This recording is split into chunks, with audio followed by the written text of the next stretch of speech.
Marcus Williams thought he was just picking up a late-night order to feed his hungry daughter. But when the wrong address led him to a woman who claimed she'd been waiting 13 years for this exact moment, everything he believed about coincidence was about to shatter. What happened next would prove that sometimes the universe delivers exactly what we need, just not in the way we expect. The digital clock on Marcus Williams' dashboard glowed an accusatory 3:17 a.m. as he pulled into what he hoped was the right driveway. Before we jump back in, tell us where you're tuning in from, and if this story touches you, make sure you're subscribed, because tomorrow I've saved something extra special for you.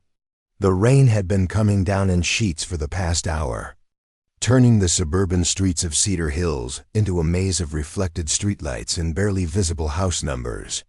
His windshield wipers squeaked against the glass in a rhythm that matched his growing frustration. And somewhere in the passenger seat, his phone buzzed with another notification from the delivery app. He squinted through the downpour at the modest two-story house before him, its porch light casting a weak yellow glow that barely penetrated the storm. The numbers on the mailbox read 1247, which should have been right, but something felt off. The house looked too quiet, too settled, like it had been asleep for hours rather than waiting for a food delivery at this ungodly hour. Marcus rubbed his eyes, feeling the weight of exhaustion settling into his bones. This was his third delivery. Run of the night, a necessity that had become routine since losing his day job at the printing company 6 months ago. The gig economy wasn't glamorous, but it kept food on the table and the lights on in their small apartment across town. More importantly, it let him work around 8-year-old Emma's schedule, picking up shifts after she went to bed so he could still be there for breakfast and school drop-off. The order sitting in the insulated bag beside him was simple enough. 2 containers of pad thai, spring rolls, and a mango sticky rice from Golden Dragon, a 24-hour Thai place that had become his lifeline during these late-night drives. The customer had paid well, even included a generous tip, but the address had been giving his GPS fits all evening. 3 different routes, 2 dead ends, and now this house that looked like it hadn't seen visitors in months. He grabbed his phone and double-checked the delivery details. Order for Emma Chun, 1247 Maple Drive. The name gave him pause. Emma, same as his daughter. He'd noticed it when he first accepted the order, had even smiled at the coincidence. Now, staring at the dark windows of the house before him, he wondered if the universe was playing some kind of cosmic joke. His daughter Emma had been asking questions again lately, the kind that twisted his heart into knots and left him fumbling for answers he didn't have. Questions about her mother, about why some kids had 2 parents at school events while she only had him, about whether the woman in the framed photo on their mantel would ever come back. He'd been 23 when Sarah left, barely old enough to know how to take care of himself, let alone a 2-year-old daughter. Now 6 years later, he still felt like he was making it up as he went along. The rain drummed harder against the roof of his aging Honda Civic, and Marcus realized he'd been sitting in the driveway for nearly 5 minutes. The food was getting cold, his gas tank was running low, and Emma would be waking up in a few hours, expecting pancakes and help with her math homework. He needed to either deliver this order or figure out where he'd gone wrong. He pulled up the customer's phone number and dialed. The call went straight to voicemail, a generic, automated message that gave him no additional clues. Frustrated, he tried the delivery app's customer service line, but after 15 minutes of holding and being transferred twice, he was told that sometimes addresses got mixed up in the system, and his best bet was to use his judgment. Marcus stared at the house again. Every instinct told him this wasn't right, but he'd already wasted too much time. Maybe the customer was asleep and had forgotten about the order. Maybe they'd given him the wrong address by mistake. Either way, he had bills to pay and couldn't afford to drive around all night looking for phantom customers. He grabbed the insulated bag, pulled his hood up, and sprinted through the rain to the front door. The porch was small and cluttered with potted plants that looked like they'd seen better days. A worn welcome mat sat askew and wind chimes hung, motionless in the still air under the overhang. He pressed the doorbell and heard it echo through the house, followed by absolute silence. Nothing. No footsteps, no lights turning on, no sounds of movement. He waited 30 seconds and tried again, this time adding a gentle knock. The door was solid wood, painted a deep blue that looked almost black in the dim light. Still nothing. Marcus was about to turn and leave when he heard it, a soft thud. From somewhere inside the house, like something heavy hitting the floor. Then, after a moment, the unmistakable sound of bare feet on hardwood, slow and hesitant, moving toward the front door. A light clicked on in what must have been the hallway, and he heard the distinct sound of multiple locks being undone. The door opened just a crack, still secured by a chain, and a single eye peered out at him. "Food delivery," Marcus said, holding up the insulated bag. "Order for Emma Chun?" The eye blinked once, twice, and then the door closed. For a moment, Marcus thought he'd been dismissed, but then he heard the chain being removed and the door swung open fully. The woman standing before him was not what he'd expected. She appeared to be in her early 30s, with long dark hair pulled back in a messy bun, and wearing an oversized sweater that hung loosely over leggings. Her feet were bare, and her eyes, large and brown and rimmed with exhaustion, stared at him with an expression he couldn't quite read. It wasn't confusion exactly, more like recognition mixed with disbelief. "I didn't order any food," she said, her voice soft but clear.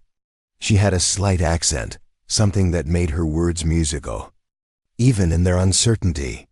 Marcus felt his stomach drop. "You're not Emma Chun?" She shook her head slowly, never taking her eyes off his face. "I'm Elena Vasquez. This is 1247 Maple Drive, but I haven't ordered food in." She paused, seeming to calculate something in her head. "Well, not for delivery. Not for a very long time." "I'm sorry," Marcus said, already backing away from the door. "The app must have given me the wrong address. I'll figure this out and get out of your hair. Sorry to wake you." But Elena didn't close the door. Instead, she stepped forward slightly, her bare feet now touching the threshold. "Wait," she said, and there was something urgent in her voice that made Marcus stop. "What did you say your name was?" "I didn't," Marcus replied, confused. "But it's Marcus Williams." The effect of his words on Elena was immediate and startling. Her hand flew to her mouth, and she took a step backward, her eyes wide with something that looked like shock. For a moment, neither of them spoke, the only sound the steady drumming of rain on the porch roof. "Marcus Williams," she repeated, as if testing the words. "With a daughter named Emma?" Now it was Marcus's turn to be shocked. He hadn't mentioned his daughter, had only noted the coincidence of the customer's name being Emma. "How did you? I've been waiting since 2010. Elena said, and her voice was barely above a whisper.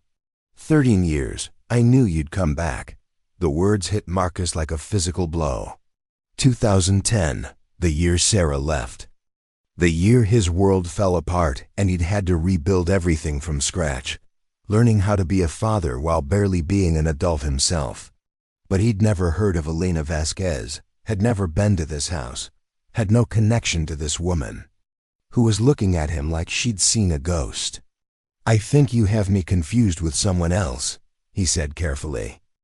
Preparing and narrating this story took us a lot of time, so if you are enjoying it, subscribe to our channel. It means a lot to us. Now back to the story. "I've never been here before. I don't know you." Elena studied his face for a long moment, her expression cycling through emotions he couldn't identify. "You really don't remember, do you?" She said finally. "The night Emma was born, the hospital. You came to the wrong room." And suddenly, Marcus was 22 years old again, pacing the halls of Cedar Hills General Hospital at 2:47 in the morning, exhausted and terrified and completely out of his depth. Sarah had been in labor for 16 hours, and he'd been running on coffee and adrenaline, making trips between her room and the cafeteria and the parking lot where he'd gone to call his mother and break down just a little bit where Sarah couldn't see. He remembered getting turned around in the maze of hospital corridors, remembered pushing through what he thought was the right door and finding himself in a room where a young woman lay alone in a hospital bed. No family, no partner, just her. And a nurse who was quietly cleaning up after what was clearly a difficult delivery. The woman had looked up when he entered, and even through his exhaustion and confusion, he'd been struck by her eyes, large and brown, and filled with a kind of sadness that seemed too deep for someone so young. She'd been holding a baby, a little girl with dark hair and perfect tiny fingers, and when she saw Marcus, she'd smiled through her tears. "Are you here for Emma?" she'd asked, and Marcus had been so tired, so overwhelmed by everything happening with Sarah down the hall, that for a moment he just stood there, unsure how to explain that he was in the wrong place entirely. The nurse had realized his mistake quickly enough, had gently redirected him to Sarah's room 2 doors down, where his own Emma was making her entrance into the world with the kind of loud, indignant crying that would come to characterize her personality perfectly. But not before the young woman had called out to him as he left.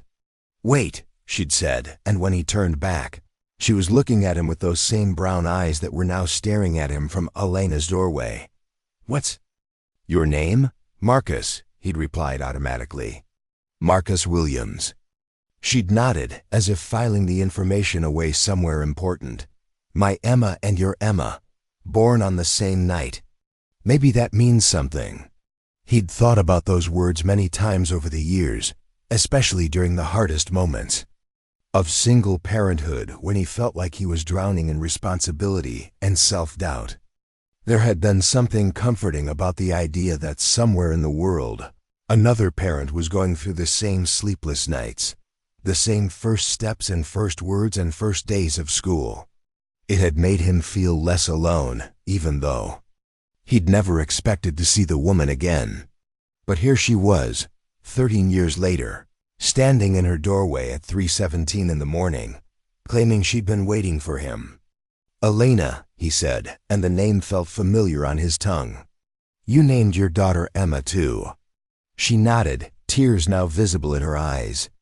"I thought if I gave her the same name, maybe someday." She trailed off, seeming to realize how it sounded. "I know it doesn't make sense. But that night, when you walked into my room by mistake, it felt like a sign, like our girls were connected somehow."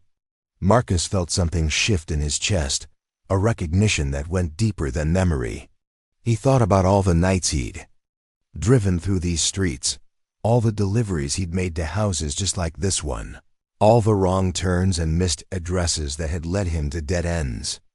What were the odds that a glitched GPS and a confused app would bring him here, to this specific house, on this specific night?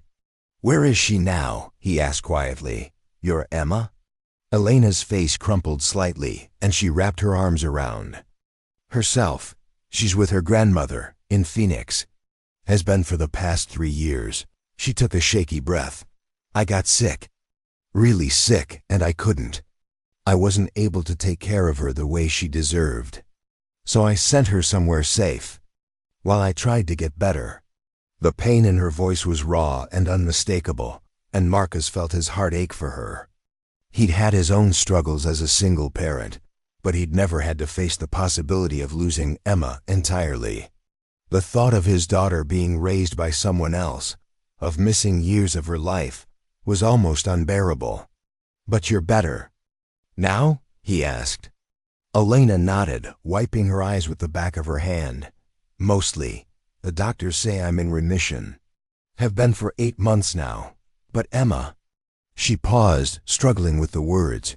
"She's happy there. She has friends, a good school, stability. Her grandmother can give her things I can't. And after 3 years, I'm not sure she even remembers me clearly." They stood there in the doorway, 2 strangers connected by a moment 13 years in the past, and a delivery, that should never have brought them together. The rain continued to fall, and somewhere in the distance, Marcus could hear the sound of late-night traffic on the main road. But none of that seemed important now.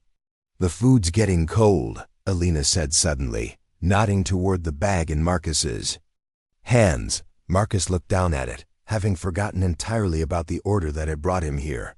"Right, I need to figure out where this actually goes." "Or," Elena said, and there was something hesitant but hopeful in her voice, "you could come in for a minute, out of the rain. I could make some coffee, and you could tell me about your Emma, if you want." Every practical part of Marcus's brain told him this was a bad idea. He didn't know this woman, despite their brief encounter years ago. He had deliveries to finish, money to earn, and a daughter who would be waking up in a few hours, expecting him to have it all together.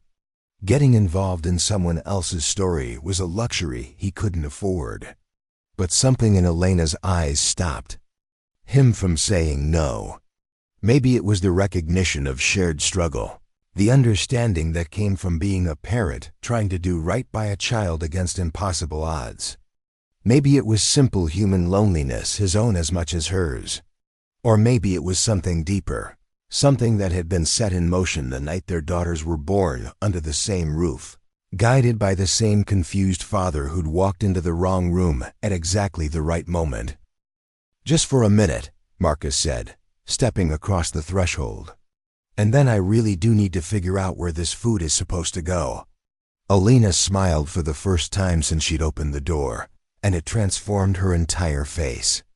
"Of course, but Marcus?" She closed the door behind him and turned the locks. "I don't think that food was ever meant for anyone else." The inside of Elena's house was warm and lived in, but there was a quietness to it that spoke of solitude. The living room was small and cozy, furnished with a worn but comfortable-looking couch, a coffee table stacked with books, and walls lined with photographs. Marcus found himself drawn to the pictures, many of which showed a young girl with Elena's dark hair and bright smile at various ages, birthdays, school events, casual moments that captured the ordinary magic of childhood. "That's Emma," Elena said, following his gaze. "Well, my Emma, Lucia Emma Vasquez. I called her Emma from the beginning, but her grandmother prefers Lucia." Marcus studied the photos, noting how the girl's face changed over the years, growing from toddler roundness into the sharp intelligence of adolescence. In the more recent pictures, he could see Elena's features emerging more clearly, the same thoughtful eyes, the same stubborn set to the jaw that he recognized in his own daughter. "She's beautiful," he said honestly. "She looks like she has your spirit." Elena moved to the kitchen, which was separated from the living room by a low counter. "Coffee?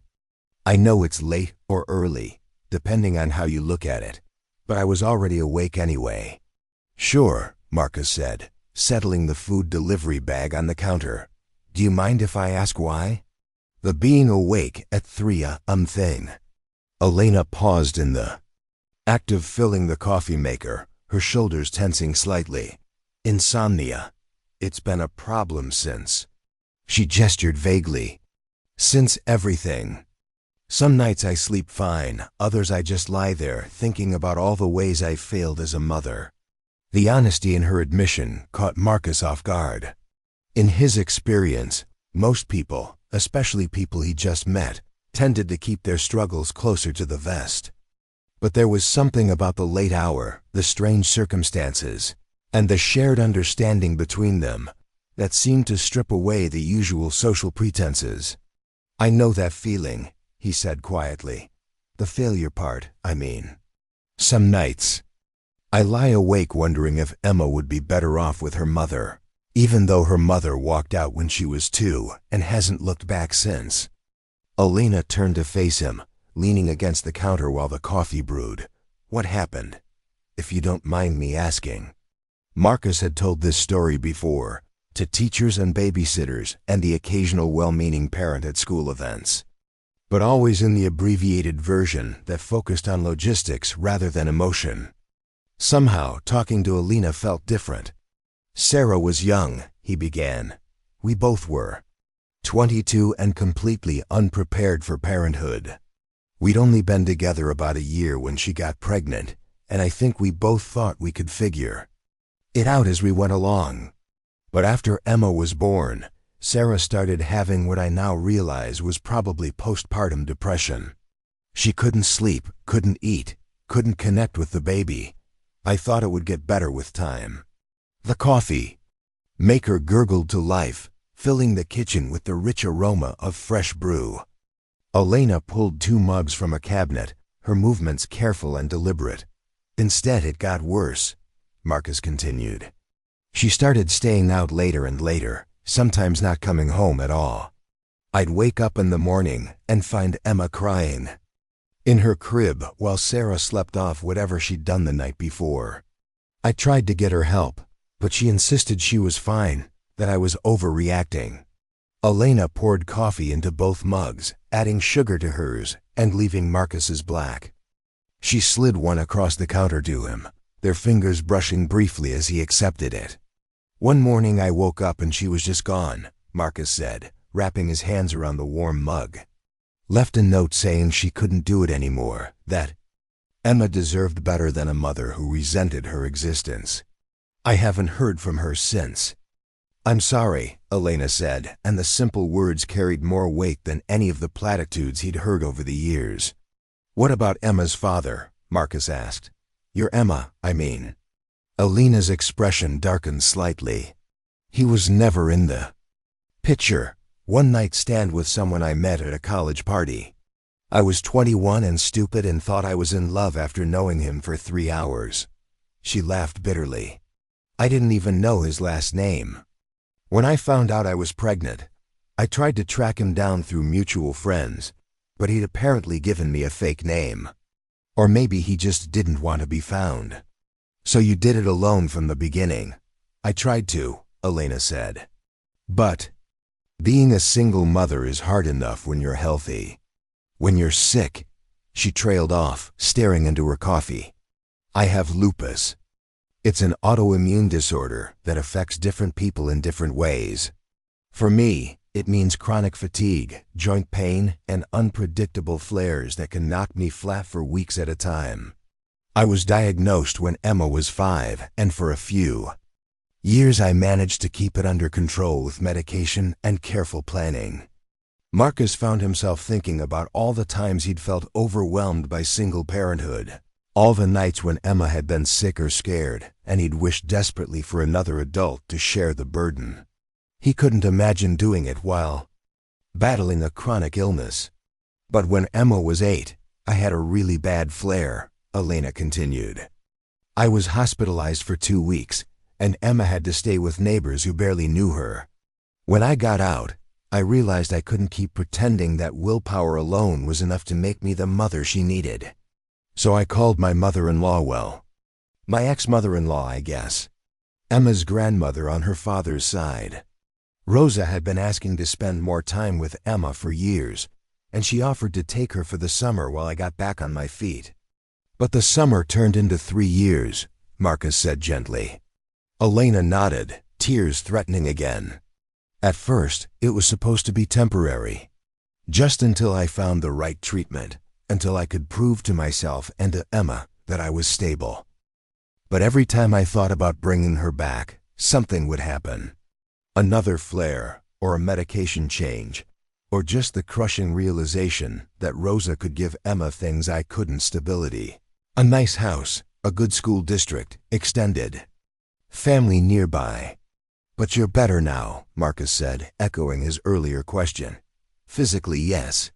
The new treatment regimen has been working well. I've been stable for 8 months. Back to work part-time, managing my symptoms better than I have in years. Elena set down her coffee mug and looked directly at Marcus. But Emma has a life in Phoenix now. Friends, activities, a routine that doesn't involve wondering whether Mom will be too tired to get out of bed. Rosa sends me pictures and videos, and I can see how happy Emma is. How do I disrupt that just because I'm finally ready to be the mother I should have been all along? The question hung in the air between them, heavy with the weight of parental guilt and love and impossible choices. Marcus thought about his own fears. What if Emma grew up feeling abandoned by her mother? What if she blamed him for not fighting? Harder to keep their family together? What if his best wasn't good enough? She needs you, he said finally. No matter how stable her life is with her grandmother, she needs to know that her mother fought to get better, that she didn't give up. Kids understand more than we think they do, and they're more resilient than we give them credit for. Elena smiled sadly. Spoken like someone who's never had to explain to an 8-year-old why mommy can't get out of bed to make breakfast. No, Marcus agreed. But I have had to explain to an 8-year-old why mommy left and isn't coming back. And I can tell you that the not knowing is worse than the truth, even when the truth is complicated. They sat in comfortable silence for a moment, sipping their coffee and processing the weight of shared experience. Outside, the rain had softened to a gentle patter, and Marcus could see the first hint of dawn creeping through the kitchen window. I should probably figure out where this food is supposed to go, he said reluctantly, gesturing toward the delivery bag. Elena glanced at the bag, then at the clock on her microwave. It's almost 4 a.m. Whoever ordered it has probably either fallen asleep or assumed it's not coming. You could just mark it as delivered and eat it yourself. Consider it payment for listening to a stranger's life story at 3 in the morning. Marcus hesitated. Technically, eating a customer's order was against the delivery app's terms of service. But Elena was probably right at this hour. The original customer had likely given up hope and gone to bed. And he was hungry, had been running on gas station coffee and granola bars all night. Only if you share it with me, he said. I'm not going to eat someone else's dinner while you sit there with just coffee. Elena's face lit up with genuine pleasure. Deal, but I should warn you, I haven't had Thai food in years. Not since before Emma left. Cooking for one doesn't exactly inspire culinary adventure. Marcus began unpacking the containers, the familiar ritual of sharing a meal creating an instant intimacy between them. The pad thai was still warm, the spring rolls crispy. Despite their delayed journey, and the mango sticky rice looked like a small work of art in its clear container. This smells amazing, Elena said, pulling plates and forks from her cabinet. I'd forgotten how much I love Thai food. As they divided the food between their plates, Marcus found himself wondering about the coincidences that had led him here. The wrong address, the shared name of their daughters, the fact that Elena had been awake and waiting when most people would have been asleep. It felt like more than random chance, like pieces of a puzzle he didn't know he'd been trying to solve. Can I ask you something? He said as they settled on her couch with their plates. Earlier, when you said you'd been waiting since 2010, what did you mean by that? Elena took a bite of pad thai, considering her answer carefully. It's going to sound crazy, she said finally. Try me. I just delivered food to a woman who recognized me from a 30-second encounter 13 years ago. I'm pretty much prepared for anything at this point. Elena laughed, and the sound transformed her entire demeanor. For a moment, Marcus could see past the exhaustion and sadness to the young woman she must have been before life got complicated. After Emma was born, after you walked into my room by mistake, I couldn't stop thinking about that moment, she sighed. There was something about seeing you there, this young father who was clearly terrified, but trying so hard to do the right thing.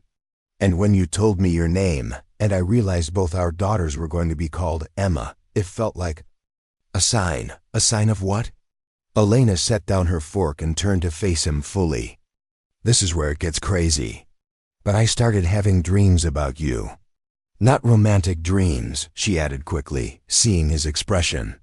Just moments, glimpses of you and your Emma doing ordinary things. Birthday parties, school events, bedtime stories. And in every dream, I was there too, with my Emma, like our families were connected somehow. Marcus felt a chill run down his spine. How often? At first, just occasionally. Maybe once a month or so. But as the years went on, especially after I got sick and had to send Emma away, they became more frequent. Always the same basic scenario, our daughters playing together, you and me watching them, this sense of completeness that I'd never felt in my waking life. Elena paused, clearly struggling with how much to reveal. About 6 months ago, around the time I started feeling better, the dreams changed. Instead of just watching our families together, I started dreaming about you coming to find me. Always. In the middle of the night, always carrying food, always looking lost until you found my house. Marcus set down his own fork, his appetite suddenly gone. Elena, that's impossible, I know. Coincidences don't work that way. Dreams don't predict the future. But night after night, I would dream about you standing on my doorstep with a delivery bag, saying you'd been looking for me. And every morning I would wake up disappointed that it had only been a dream. So when I actually showed up tonight, I wasn't surprised, Elena finished. I was relieved.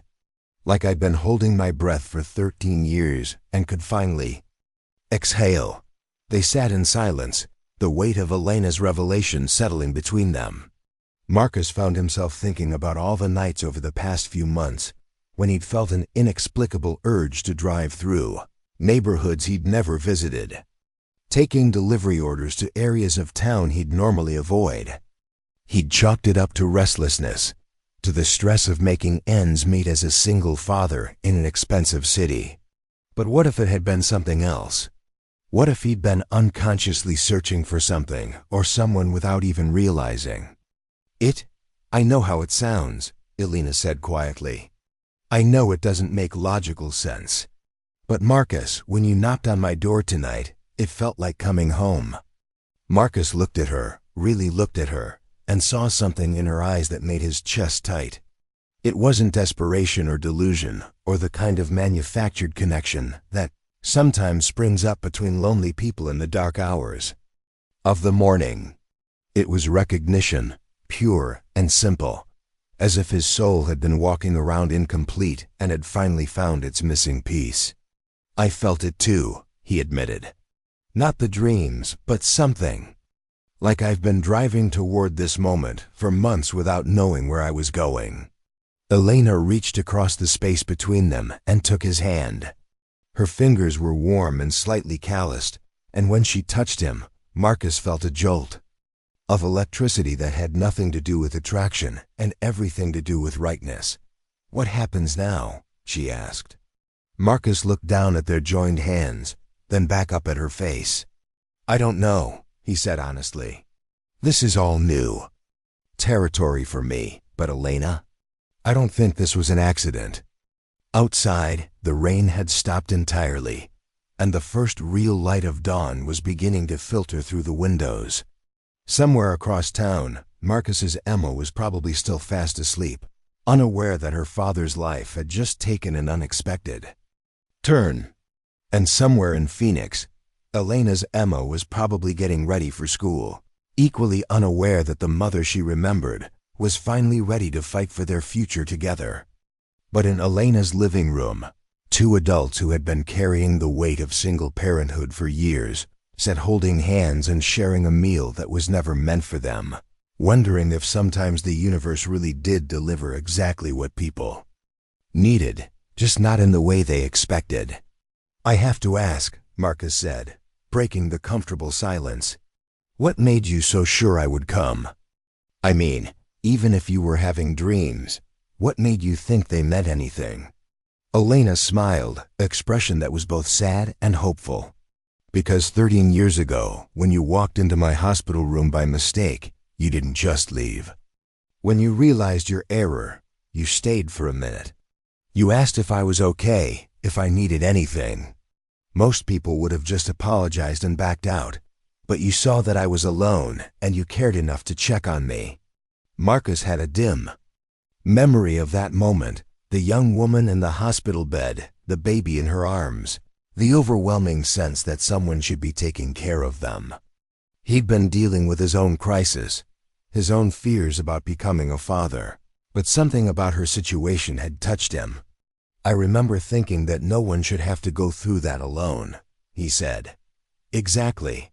And I thought, if this man who doesn't even know me can show that kind of kindness in the middle of his own crisis, then maybe there are still good people in the world. Maybe there's still hope." Elena squeezed his hand gently. "Over the years, whenever things got really bad, when Emma was sick, or I was too exhausted to be the mother she needed, or when I was lying in a hospital bed wondering if she'd be better off without me, I would think about that night.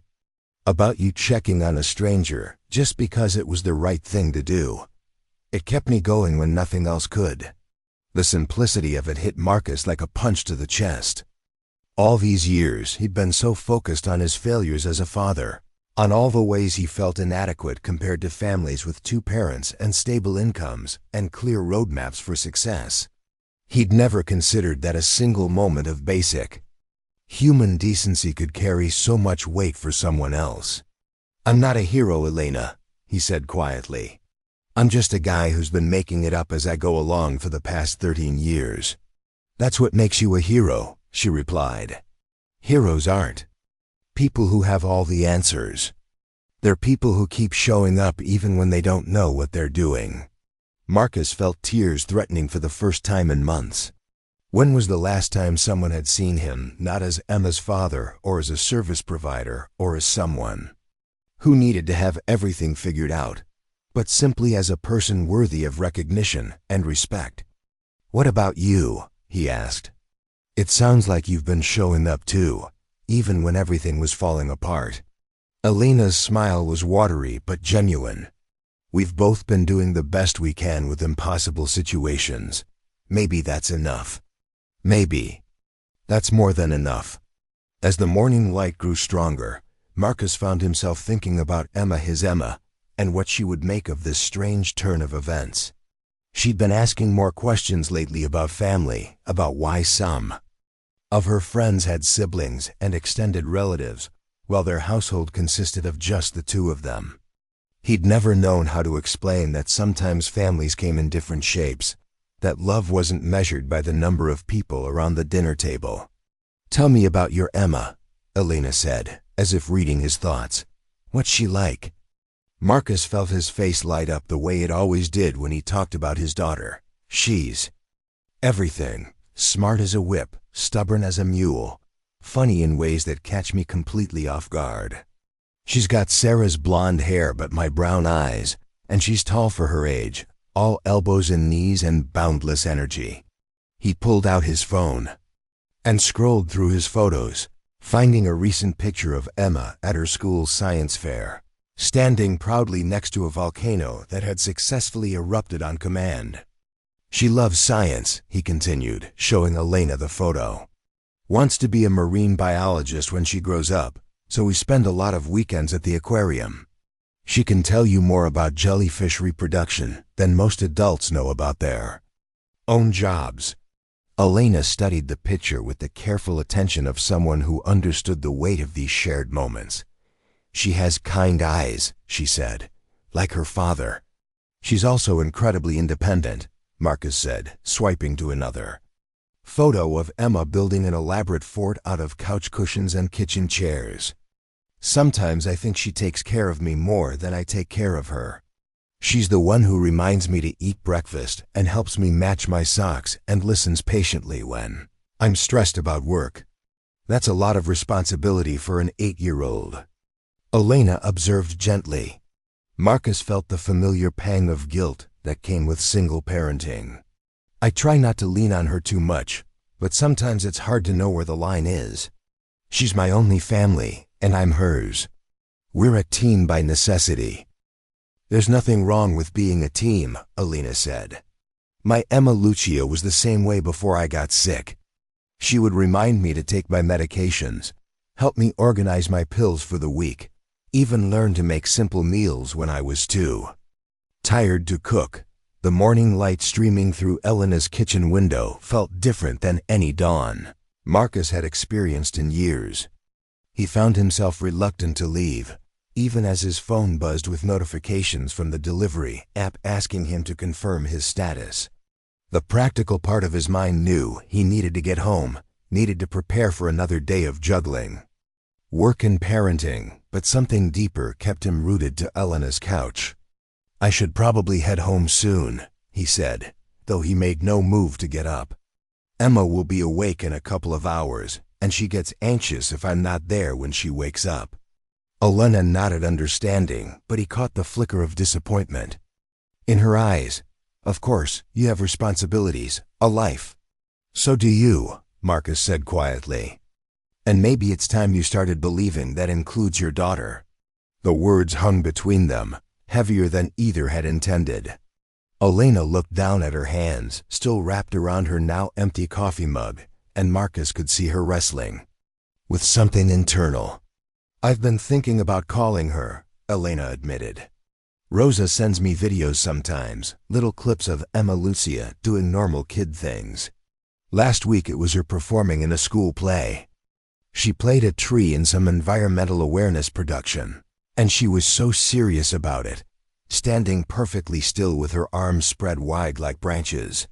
Marcus found himself smiling at the image. "That sounds like something my Emma would do. She takes everything very seriously when she sets her mind to it." "The thing is," Elena continued, in the video, "when all the other kids were laughing and waving at their families in the audience, Lucia just kept staring at Rosa's phone, like she knew I might be watching.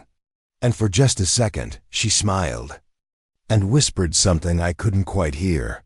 "What do you think she said?" Elena's voice was barely audible. "I think she said, 'Hi, Mama.'" The raw emotion in those words made Marcus's chest tight. He thought about all the nights Emma had asked him to call her mother, all the times he'd had to explain that some people weren't ready to be parents, and it wasn't Emma's fault. But Elena wasn't Sarah. Elena hadn't chosen the leave she'd made.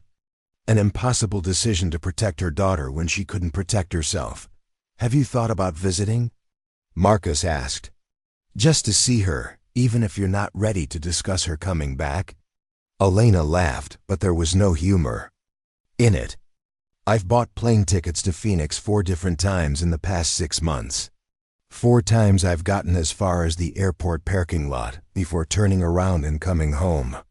"What stops you?" "Fear," Elena said simply. "Fear that she have forgotten me. Fear that she be angry. Fear that seeing me will disrupt the stability she's found with Rosa. But mostly fear that I'll take one look at her new life and realize she really is better off without me." Marcus set down his mug and turned to face Elena fully. "Can I tell you something about fear, as a parent, I mean?"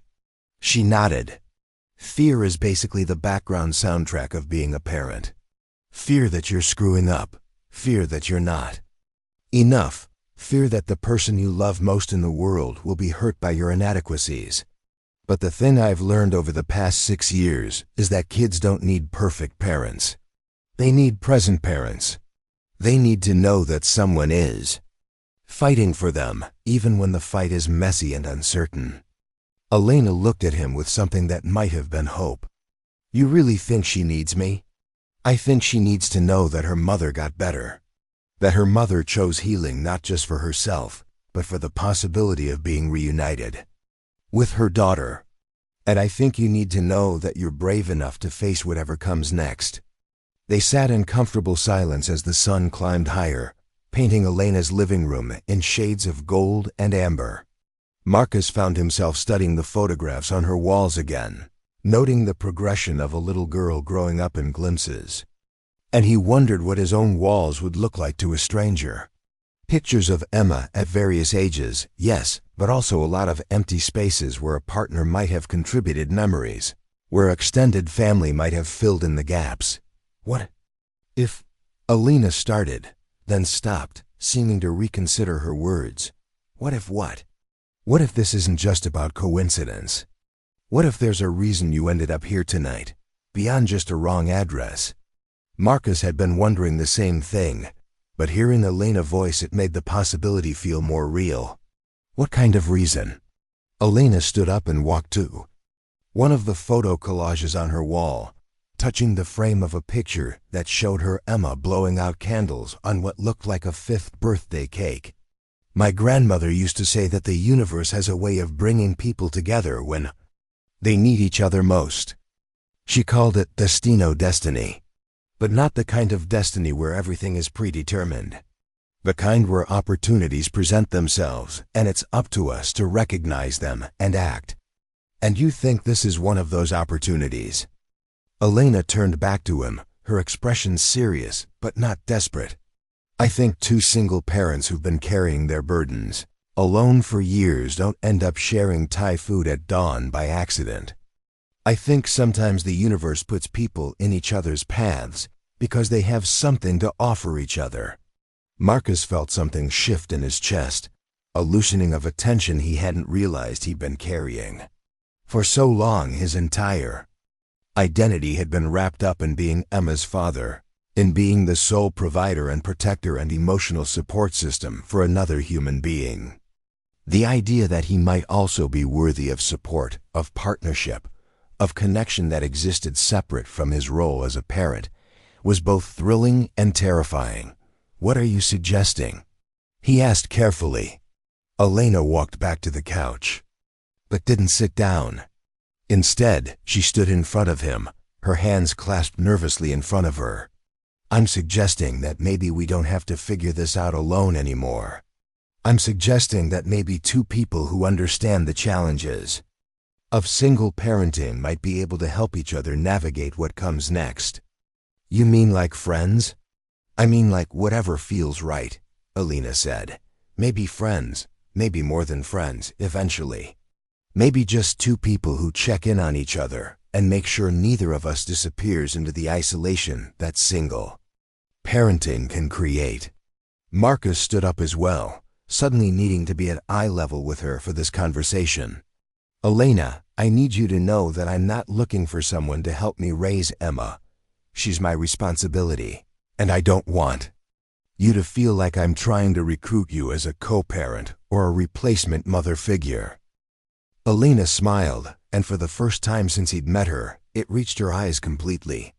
And I need you to know that I'm not looking for someone to fix my broken family or to help me figure out how to get my daughter back. Those are things I need to do for myself. So what are we talking about here? We're talking about the possibility that 2 whole people might choose to walk through life together instead of walking through it alone. We're talking about the radical idea that healing doesn't always have to happen in isolation. Marcus felt his heart rate pick up, not with anxiety but with something that felt suspiciously like hope. That sounds like something worth exploring. Elena's smile widened. Yeah, but slowly, carefully, with full awareness that we both have children who come first in histories that need to be respected. Absolutely, Elena agreed. I wouldn't want it any other way. Marcus glanced at his phone and saw that it was nearly 6 a.m. Emma would be waking up soon, and he wanted to be there when she did. But he also wanted to make sure that this conversation, this connection, wasn't just a product of late-night vulnerability and shared loneliness. Can I call you? He asked. Later today, when I've had some sleep and can think clearly? Elena nodded, pulling her own phone from her pocket. I'd like that. They exchanged numbers, and Marcus found himself reluctant to input her contact information. Once he saved her number, this became real. Once he walked out her door, he'd have to figure out how to integrate this unexpected development into his carefully structured life. Marcus, Elena said as he gathered his delivery bag and prepared to leave. Thank you for listening, for staying, for making me feel less alone than I have in years. Thank you for recognizing me, Marcus replied, for remembering, for being brave enough to open your door at 3 a.m. and trust a stranger with your story. Elena walked him to the door, and as she unlocked the multiple deadbolts, Marcus found himself memorizing details about her house, her movements, the way the morning light caught in her hair. He wanted to be able to remember this moment later, when he was back in his own life wondering if any of this had really happened. "Drive safely," Elena said, standing in her doorway as he walked to his car. "I will. And Elena? Call your daughter. Today. Don't wait for the perfect moment or the perfect words. Just call her." Elena nodded, tears threatening again. "I will." Marcus drove home through streets that looked familiar but felt transformed. The same houses, the same traffic lights, the same route he'd taken thousands of times before. But now everything seemed infused with possibility. He thought about Elena's words about destiny, about the universe bringing people together when they needed each other most. And for the first time in years, he allowed himself to believe that, maybe, his story wasn't meant to be a solo act. His apartment was quiet when he arrived. Emma still asleep in her bedroom, with her collection of stuffed marine animals arranged protectively around her pillow. Marcus stood in her doorway for a moment, watching her peaceful face and wondering how to explain that her father had just met someone who might become important to both of them. But that was a conversation for later, after he'd figured out what any of this meant.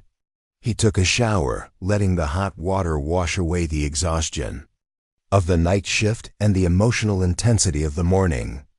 As he stood under the spray, he found himself thinking about Elena's description of her dreams, about the strange persistence of an image that had apparently sustained her through years of struggle and separation.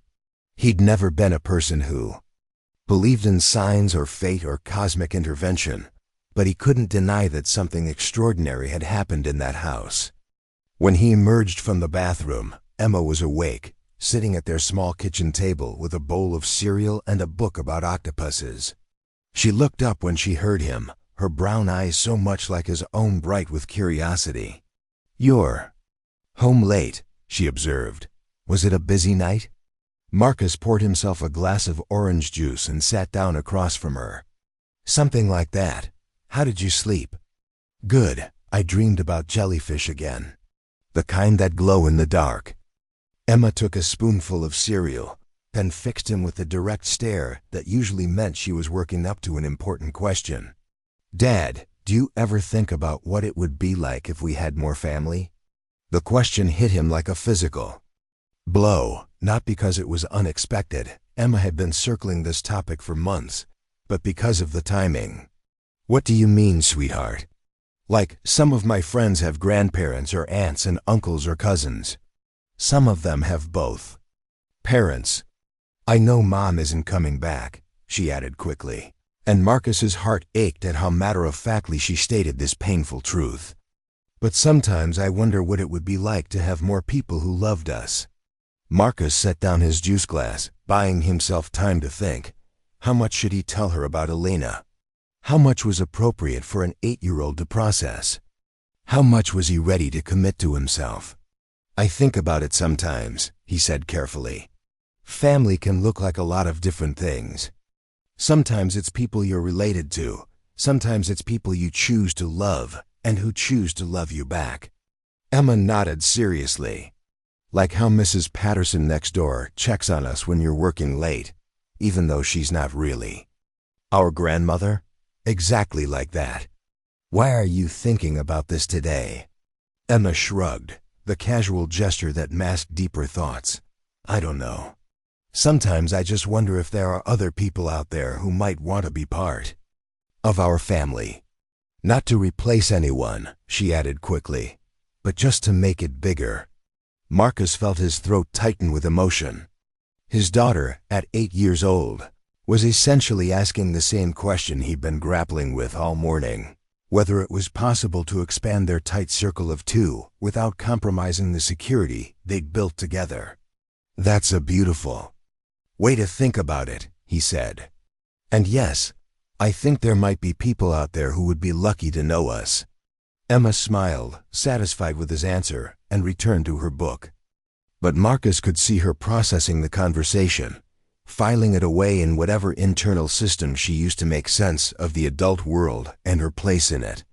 Later that afternoon, while Emma was at a friend's house for a playdate, Marcus found himself staring at Elena's number in his phone. He'd thought about calling her several times throughout the day, but each time he'd talked himself out of it. What if their connection had been a product of exhaustion and circumstance?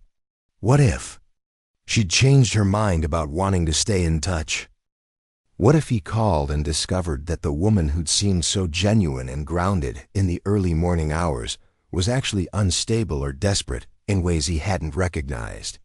But then he thought about the way she'd looked at the photographs of her daughter, the honest pain in her voice when she'd talked about sending Emma away, the quiet strength it must have taken to get healthy and stay healthy for 8 months, while living with the daily uncertainty of whether she'd ever get her child back. That wasn't desperation. That was love in its purest, most selfless form. He dialed her number before he could change his mind again. "Hello?" Elena's voice was soft, cautious. "Hi, it's Marcus, from this morning. I hope it's okay that I'm calling." "Of course it's okay. I was hoping you would." He could hear the smile in her voice, and some of his nervousness eased. "How are you feeling? Did you get any sleep?" "A few hours. Enough to confirm that last night actually happened and wasn't just an elaborate stress dream." Marcus settled into his favorite chair, the one that faced the window overlooking the small courtyard behind his apartment complex. "How about you? Did you call her?" There was a long pause, and Marcus worried he'd pushed too hard too soon. But then Elena spoke, her voice thick with emotion. "I did. I called Rosa's house about an hour ago. And Lucia answered the phone." Elena's voice broke slightly on her daughter's name. She knew it was me immediately. She said, "Hi, Mama. I was wondering when you were going to call." Marcus felt his own eyes sting with tears. "What did you tell her?" "I told her I'd been sick, but I was feeling much better. I told her I missed her every single day. I told her I understood if she was happy in Phoenix and didn't want to come back, but that I wanted her to know I was ready to be her mother again. If she wanted me to be." "What did she say?" Elena laughed, but it was a sound of pure joy rather than bitter irony. She said, "I've been ready for you to be my mother again for a long time. I was just waiting for you to be ready too." Marcus had to set the phone down for a moment to compose himself. When he picked it back up, Elena was still talking. "We only talked for about 20 minutes because she had homework to finish, but Marcus, it was like no time had passed at all. She told me about school and her friends and this boy she has a crush on. She asked if I still had her stuffed elephant, the one she couldn't take on the plane because it was too big. She wanted to know if I was eating enough vegetables and getting enough sleep. She sounds amazing. She is. And she wants to come home for Christmas break. Rosa thinks it's a good idea too. A chance for us to reconnect and see how we feel about a more permanent arrangement." Marcus felt a surge of happiness for Elena, mixed with something that might have been relief. If Elena's daughter was ready to reconnect, if there was a path forward for their family to heal, then perhaps there was hope for all kinds of impossible things. "That's incredible news," he said. "How are you feeling about it?" "Terrified and excited and grateful and completely overwhelmed," Elena admitted. "It's still 2 months away, which gives me time to prepare, but also 2 months to work myself into a panic about whether I'll be able to give her everything she needs." "You will," Marcus said with certainty he didn't know he possessed. "You'll figure it out as you go, the same way every parent does. And Elena, you won't be doing it alone this time." The words surprised him as much as they seemed to surprise her. He hadn't planned to make any kind of commitment or promise, hadn't even figured out what he wanted their relationship to look like. But something about hearing the hope in her voice, about knowing that she was taking the leap to rebuild her relationship with her daughter, made him want to be part of that courage. "Marcus," Elena said softly, "are you saying what I think you're saying?" "I'm saying that whatever this is between us, I'd like to explore it. I'm saying that I think Emma and I could use more people in our lives who understand what it means to love a child enough to make hard choices. I'm saying that maybe 2 single parents who've been carrying everything alone for years might be able to help each other carry the load. Even though we barely know each other, especially because we barely know each other. No expectations. No assumptions about who we're supposed to be or how we're supposed to fit together. Just two people figuring it out one day at a time. Elena was quiet for so long that Marcus started to worry he'd overstepped, pushed too hard too fast. But when she spoke again, her voice was steady and clear. I would like that very much. But Marcus, I need you to know that I'm going to be focused primarily on Lucia when she comes home. Rebuilding that relationship is going to take everything. I wouldn't expect anything else. And you should know that Emma comes first for me, always. But that doesn't mean there isn't room for other people in our lives. Room for friendship at least, Elena agreed. And maybe, eventually, room for something more. They talked for another hour, sharing stories about their daughters, their struggles, their hopes for the future. Marcus told Elena about Emma's fascination with marine biology and her ambition to study sharks when she grew up. Elena told Marcus about Lucia's talent for drawing and her dream of becoming an illustrator for children's books. They discovered that both girls were excellent students who took school seriously. Both had inherited their parents' stubbornness, and both had developed a fierce independence that was simultaneously admirable and heartbreaking when Emma returned from her playdate that evening, full of stories about her friend's new hamster and excited about an upcoming field trip to the Natural History Museum. Marcus found himself watching her with new eyes. She was still his daughter, still the center of his universe, but for the first time in years he could imagine their little family of two expanding without losing its essential core. "Dad," Emma said as they prepared dinner together, "you seem different today. Happy different." Marcus paused in the act of chopping vegetables for their salad. "Do I? Yeah, like when you used to sing in the shower, but haven't for a long time. Are you going to start singing again?" The observation was so astute, so perfectly Emma, that Marcus had to laugh. "Maybe, would you like that?" "I would. I miss your singing, even when it's off-key." That night, as Marcus tucked Emma into bed, she surprised him with another question that seemed to come from nowhere and everywhere at once.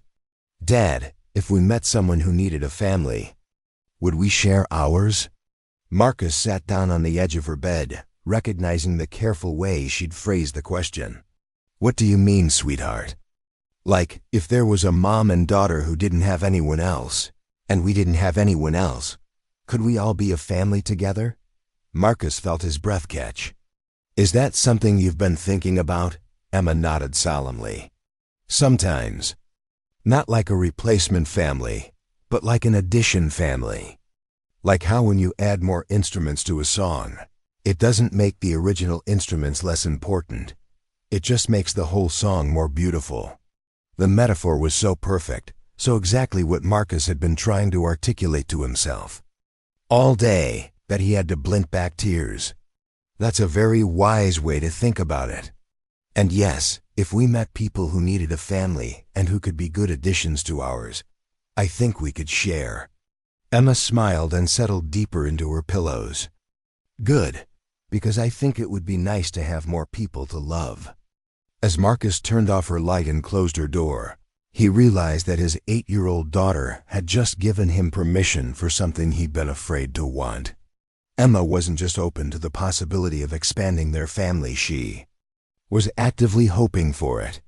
The knowledge filled him with a sense of rightness he hadn't experienced since the early days of her life, when the world had felt full of infinite possibility. He called Elena again that night, after Emma was asleep. "I have something to tell you," he said when she answered. "Good something or concerning something. Good something. Amazing something, actually." Marcus settled into his chair by the 5E window, looking out at the courtyard where a few late-blooming flowers still caught the light from the street lamps. "Emma asked me today if we would share our family with people who needed one." Elena was quiet for a moment. "She asked you that?" "In those exact words. She said it would be like adding instruments to a song. It wouldn't make the original instruments less important. It would just make the whole song more beautiful." "Oh my God," Elena whispered. Marcus, I know. She's been thinking about this, maybe as much as we have. And she's not just okay with the idea of expanding our family, she's hoping for it. Lucia said something similar today when I called her back to say goodnight. She asked if I thought there might be other kids in the world who needed mothers, and if maybe when she comes home we could help them somehow. Marcus felt goosebumps rise on his arms. These kids are wise beyond their years. Or maybe they just understand something about love that we adults have made too complicated. Maybe they know that love multiplies instead of dividing. They talked until nearly midnight, sharing stories and dreams and fears with the easy intimacy of old friends. Marcus found himself telling Elena things he'd never said out loud, his worry that he wasn't enough for Emma, his fear that his own father's absence had left him without a roadmap for how to be a good parent, his secret dream of someday having a partner who would love Emma as much as he did. Elena shared her own fears about Lucia's homecoming, her concern that 3 years apart might have created a distance that couldn't be bridged, her worry that her health would never be stable enough to be the mother her daughter deserved. But she also shared her hopes that she and Lucia could build something even stronger than what they'd had before, that they could create a home filled with laughter and creativity, and the kind of unconditional love that heals old wounds. When they finally said goodnight, Marcus lay in bed staring at the ceiling and thinking about the strange trajectory that had brought him to this moment. 24 hours ago, he'd been a single father driving through the rain, focused on nothing more complicated than delivering food and earning enough money to pay rent. Now he was contemplating the possibility of love, of partnership, of a future that looked radically different from the carefully controlled life he'd built for himself and Emma. It should have been terrifying. Instead, it felt like coming home. The next few weeks fell into a new rhythm. Marcus and Elena talked every day, sometimes for hours, sometimes just for a few minutes between work and parenting responsibilities. They discovered they had similar tastes in books and movies, that they both loved hiking but never made time for it, that they were both terrible at keeping houseplants alive, but optimistically continued to buy them anyway. More importantly, they began to understand each other's parenting styles and challenges. Elena told Marcus about the guilt she carried over missing 3 years of Lucia's life, about the way chronic illness had taught her to pace herself and prioritize what truly mattered. Marcus shared his struggles with being the only decision-maker in Emma's life, about the weight of knowing that every choice he made would shape her future, without having anyone to help him think through the options. They also began to talk about their daughters with each other, sharing the small daily dramas and victories that made up the texture of family life. Emma had learned to ride a 2-wheeler bike and had promptly decided she wanted to bike to school. Every day, despite the fact that it was 3 miles and involved crossing several busy intersections. Lucia had been elected class representative for her school's environmental club and was organizing a recycling drive that was apparently dominating every conversation in Rosa's household. "I think they would like each other," Elena said one evening, as they talked on the phone. "Emma sounds like the kind of kid who would appreciate Lucia's earnestness, and Lucia could probably use a friend who's passionate about science." "They're both old souls," Marcus agreed. "Sometimes I think Emma is more mature than I am, Lucia too. Rosa says she's been helping with grocery shopping and meal planning, making sure they're buying foods that are good for my lupus symptoms. She's 11 years old and she's researching anti-inflammatory diets." Marcus felt his heart clench with sympathy for a girl he'd never met. That's a lot of responsibility for a kid. "I know. And it's part of why I'm so nervous about her. Coming home, what if she feels like she has to take care of me? What if I can't convince her that it's okay for her to just be a kid?" "You will," Marcus said with confidence. "Because you're aware of it. Because you're thinking about it now instead of waiting for it to become a problem. That's what good parents do. They worry about the right things." As November progressed and Lucia's visit grew closer, Elena's anxiety increased, but so did her determination. She began preparing her house for a child again, shopping for groceries that an 11-year-old would actually eat, researching schools in case Lucia decided she wanted to stay permanently. She also started seeing a therapist who specialized in family reunification, working through her own feelings about the separation and learning strategies for rebuilding trust with her daughter. Marcus found himself becoming increasingly invested in Elena's success. He offered to help her move furniture when she decided to redecorate Lucia's room, brought over paint samples when she couldn't decide on colors, listened patiently when she called in a panic because she couldn't remember if Lucia was allergic to strawberries or if that had been another child from one of her foster care memories. "You don't have to do this," Elena said one Saturday afternoon as Marcus helped her assemble a new desk for Lucia's room. "I know you have your own life, your own responsibilities." Marcus looked up from the instruction manual he'd been studying. "Elena, I want to do this. I want to be here for you. And I want Lucia's homecoming to be as smooth as possible. But why? We've only known each other for a month. You don't owe me anything." Marcus set down the screwdriver he'd been holding and turned to face her fully. "Because I care about you. Because I've watched you fight to get healthy so you could be the mother your daughter needs. And I want to see that effort rewarded. Because I think you're remarkable, and I want to be part of your life in whatever way you'll let me." Elena stared at him for a moment, her eyes bright with unshed tears. "I care about you too. More than I probably should after such a short time. Why shouldn't you? Because what if this doesn't work out? What if Lucia comes home and we can't figure out how to be a family again? What if my health gets worse? What if you realize that getting involved with a chronically ill single mother is more complicated than you bargained for?" Marcus stood up and crossed the room to where Elena was sitting on the edge of what would be Lucia's bed. He took her hands in his, noting how much steadier they looked than they had that first night, how much stronger she seemed overall. "Elena, life is complicated no matter what. Being a parent is complicated. Being human is complicated. But that doesn't mean we should avoid connection or love or the possibility that we might be able to help each other through the complications. You really believe that?" "I really believe that. And I believe in you. I believe you're going to be an amazing mother to Lucia. And I believe she's going to be so grateful to have you back in her life fully and permanently." Elena squeezed his hands. "What if I mess it up? Then you'll figure out how to fix it. That's what parents do.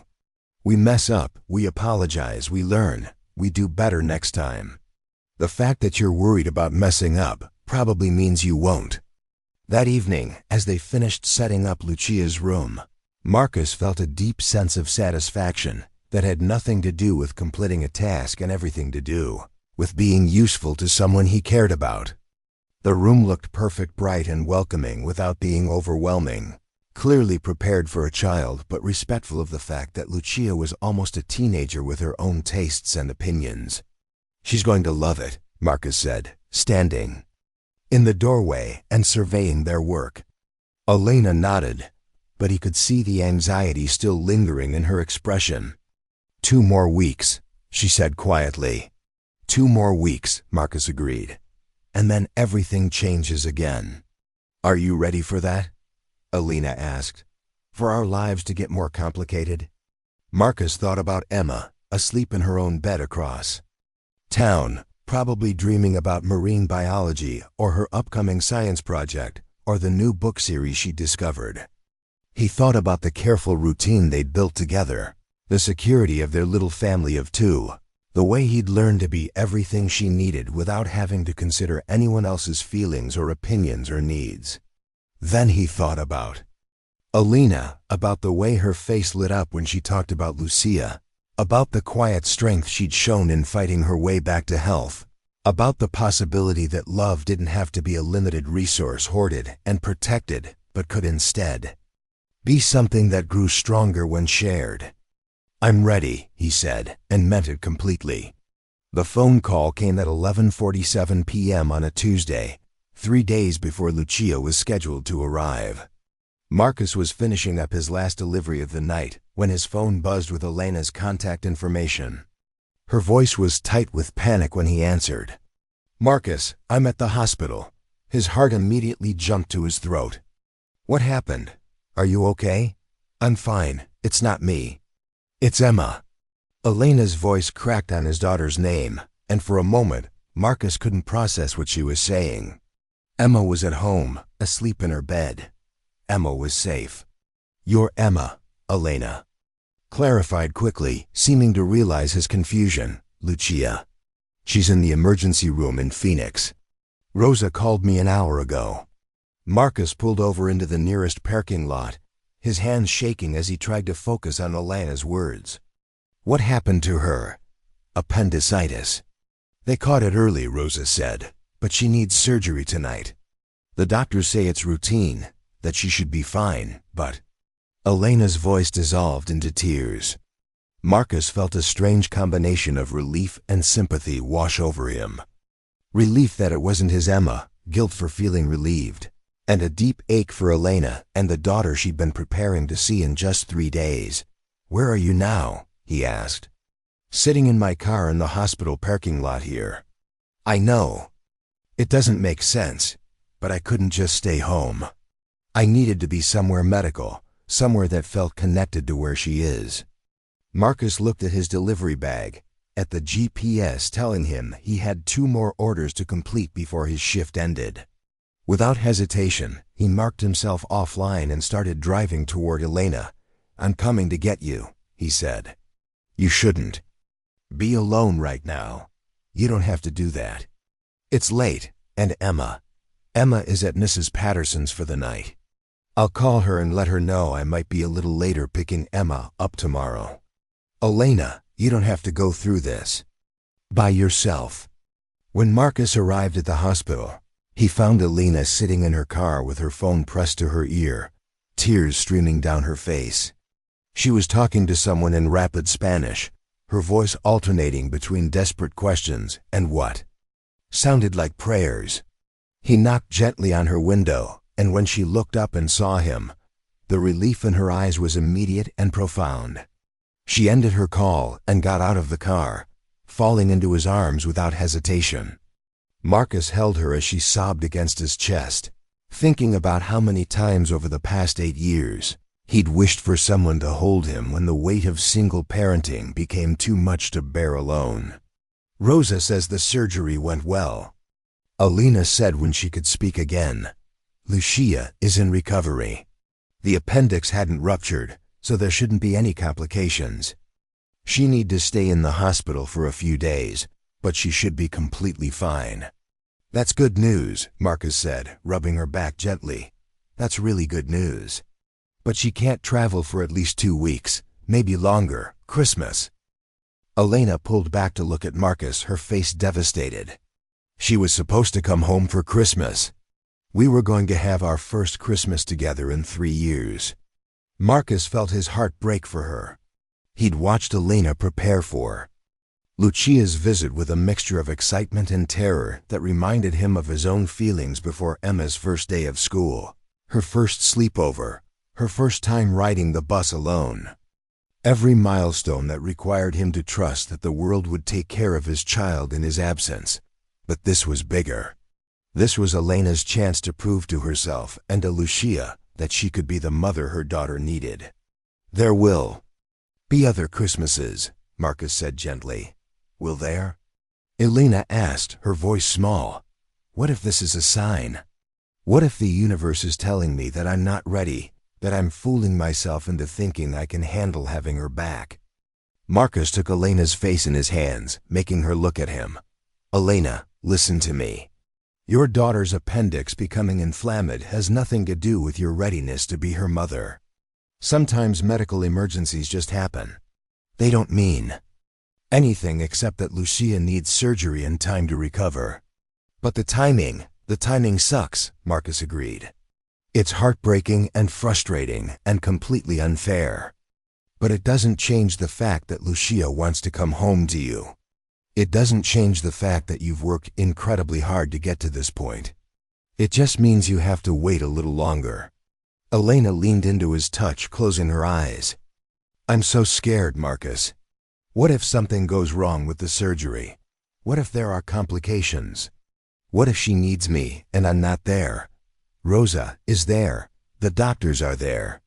Lucia is getting the best possible care. Marcus spoke with more confidence than he felt, drawing on every conversation he'd ever had with other parents about medical scares and emergency room visits. And you'll be there as soon as it's safe for her to travel. Will I? What if Rosa decides this proves I can't take care of Lucia properly? What if she uses this as a reason to keep her in Phoenix permanently? The fear in Elena's voice was raw and completely understandable. Marcus thought about his own relationship. With Emma's school, with her pediatrician, with the handful of other adults who had any authority over his daughter's well-being. The constant low-level anxiety that someone might decide he wasn't adequate, that his best efforts weren't enough. Rosa wants what's best for Lucia, Marcus said.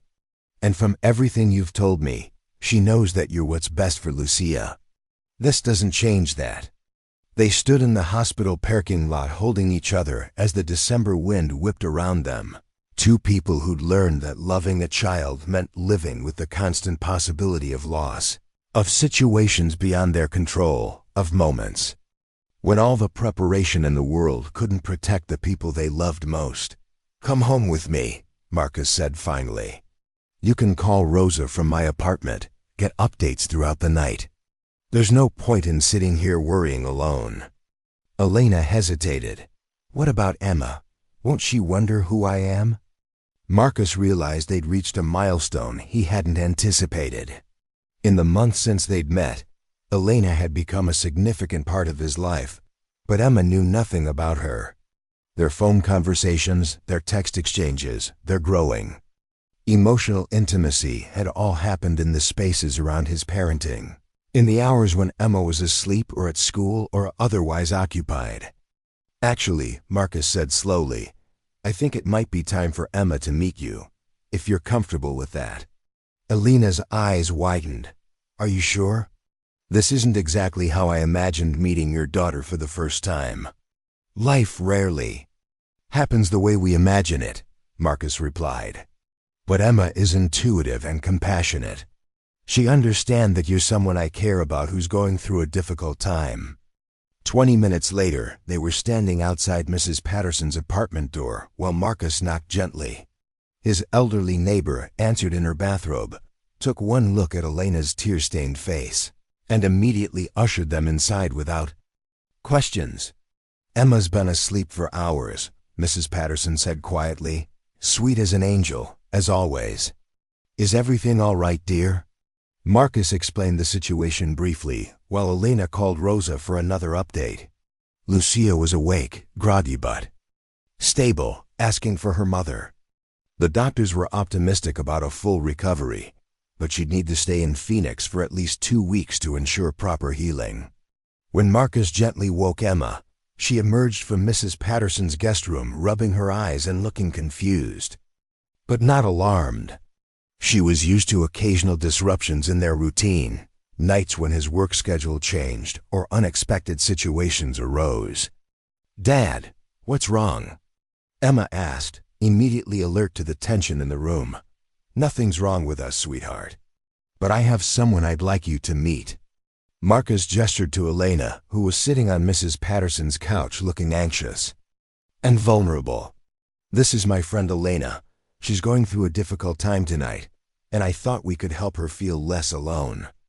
Emma studied Elena with the frank curiosity of childhood, taking in her red eyes and the way she was gripping her phone like a lifeline. Then, without any prompting from Marcus, Emma walked over to the couch and sat down next to Elena. Are you sad? Emma asked directly. Elena nodded, managing a small smile. I am. My daughter is in the hospital far away, and I can't be with her.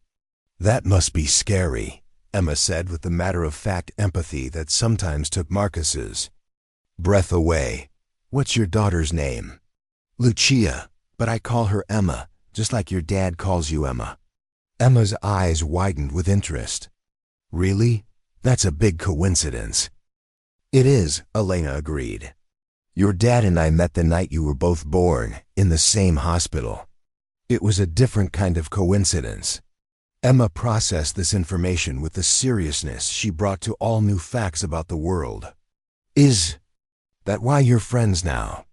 Elena glanced at Marcus, unsure how much to share. Marcus nodded encouragingly. Partly, Elena said. But mostly we're friends because we both understand what it's like to be a parent who loves their child very much. Emma nodded as if this made perfect sense. Do you want to come to our house? Dad makes really good hot chocolate when people are sad. Elena's eyes filled with fresh tears, but this time they seemed to be tears of gratitude rather than fear. I would like that very much. Back at their apartment, Marcus made hot chocolate while Emma entertained Elena with a detailed explanation of her current science project about bioluminescence in marine organisms. Elena listened with genuine interest, asking thoughtful questions that made Emma beam with pride. My other Emma loves science too, Elena said when Emma paused for breath. She wants to be an artist, but she draws a lot of pictures of animals and plants. She's especially good at drawing birds. I like birds, Emma said. But I like ocean animals better because they're more mysterious.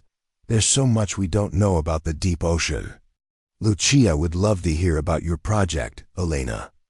She asks questions about everything, just like you do.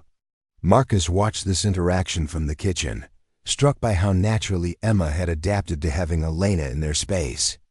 His daughter had always been social and welcoming, but there was something special about the way she was engaging with Elena. It was as if she recognized something familiar, some quality that put her immediately at ease. Elena's phone rang while they were sitting at the kitchen table sharing hot chocolate and cookies. Rosa's voice was tired, but reassuring Lucia was resting comfortably.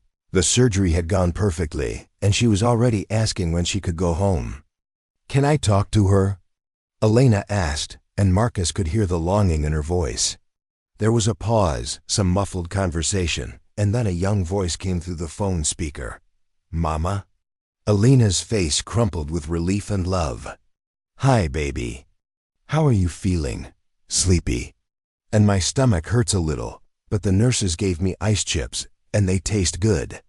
Emma, who had been listening politely, suddenly perked up with interest. Marcus could see her making connections, understanding that this was Elena's daughter, the other Emma they'd been talking about. I'm so sorry you're sick, sweetheart, Elena said. I wish I could be there with you. Abuela Rosa says you can't. Come until I'm better because airplanes have too many germs. But she also says when I'm healed, maybe I can come home for New Year's instead of Christmas. Would you like that? Elena asked, her voice carefully neutral. Yes, I miss you, Mama. I miss our house and my room and the way you make pancakes. With funny faces. Elena caught Marcus's eye and smiled through her tears. I miss you too, baby. More than you know. After Elena ended the call, the three of them sat in comfortable silence for a moment. Emma was the first to speak. She sounds nice, Emma said. And she sounds like she really loves you.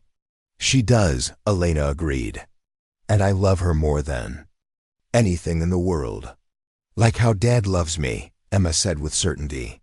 Exactly like that. Emma nodded thoughtfully, then looked between Elena and Marcus with the expression she got when she was working through a complex problem. Elena, when your Emma comes home, would you like to bring her to meet us?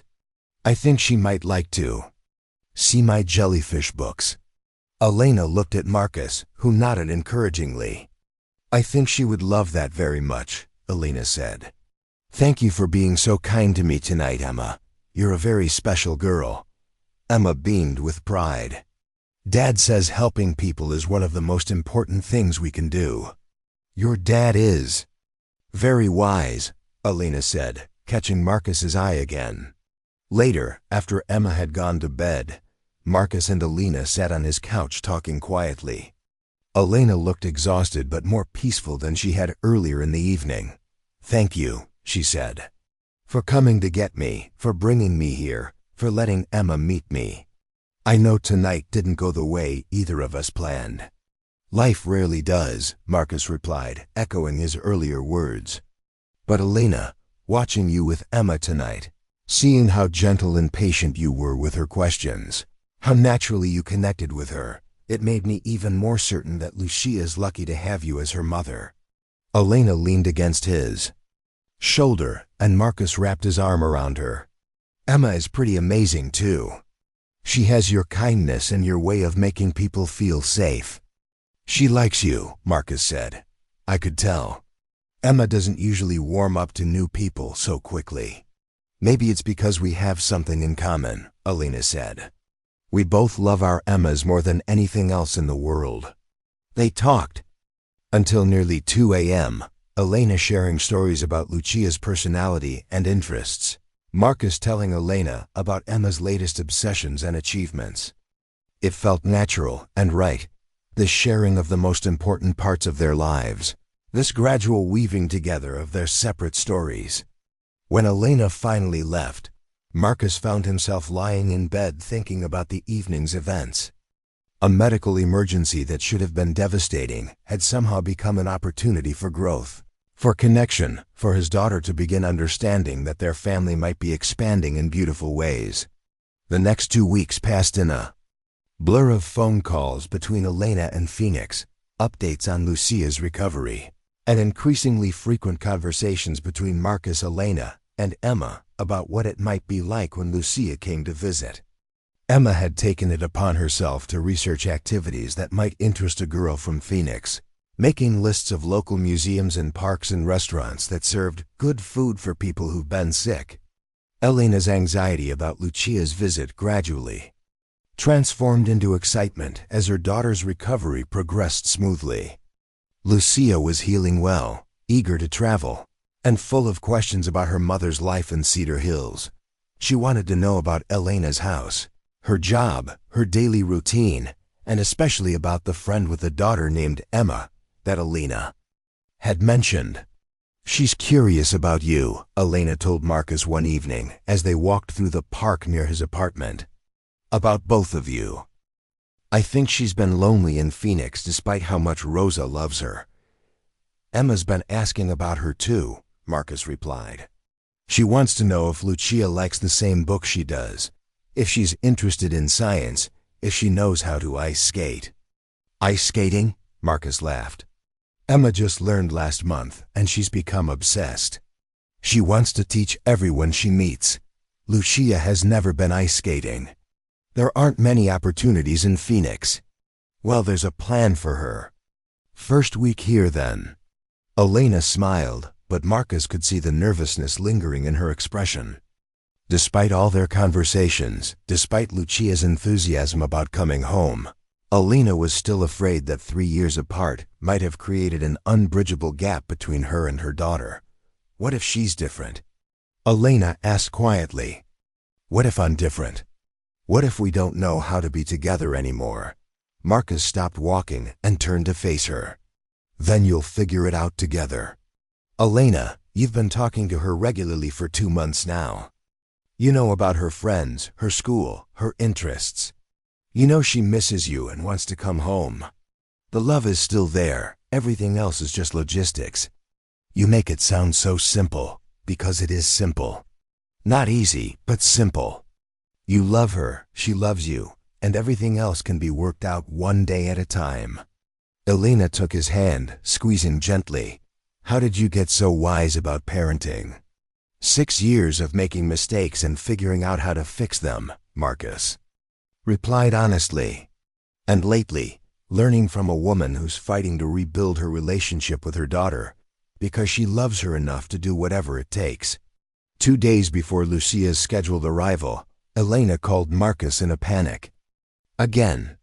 But this time, it wasn't about medical emergencies or travel complications. "I don't know what to cook," she said without preamble when he answered. "I've been staring at my kitchen for an hour, trying to figure out what to make for Lucia's first dinner home, and I can't remember what she likes. What if her tastes have changed? What if Rosa cooks completely differently than I do? What if I make something terrible and it ruins everything?"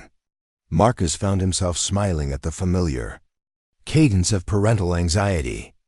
Elena, breathe. What did she like to eat before she went to Phoenix? Spaghetti with marinara sauce. Grilled cheese sandwiches. Anything with chocolate. Elena paused. But Marcus, that was 3 years ago. She was 8.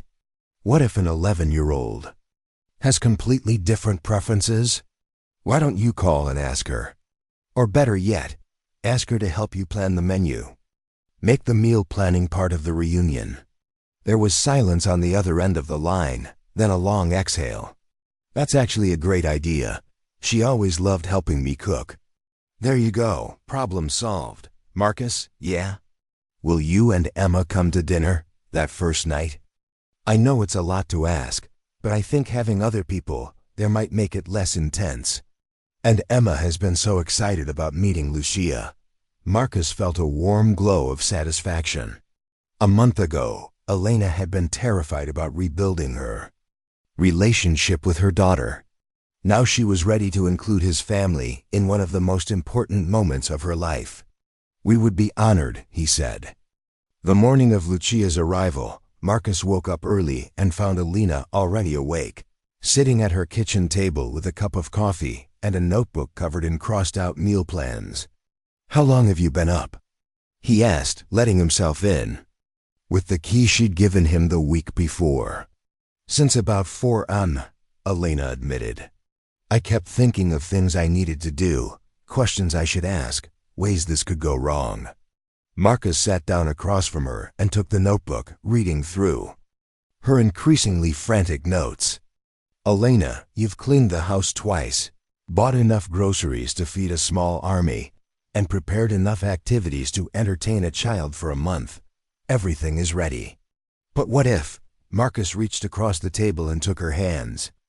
"Stop, right now. I want you to tell me 3 things you're looking forward to about today." Elena looked at him with wide eyes, then took a shaky breath. "I'm looking forward to hugging her, to seeing if she's grown taller, to hearing her laugh. In person instead of over the phone." "Good. What else?" "I'm looking forward to showing her how I've redecorated her room. And cooking together. And," Alana's voice softened, "I'm looking forward to not being alone anymore." "Perfect. Hold on to those feelings. Everything else is just noise." Elena's flight wasn't scheduled to land until that evening, so Marcus spent the day helping Elena with last-minute preparations while Emma was at school. They grocery shopped for the ingredients Lucia had requested for her welcome-home dinner: spaghetti with meat sauce, garlic bread, and a chocolate cake that Elena planned to bake with her daughter that weekend. "Nervous?"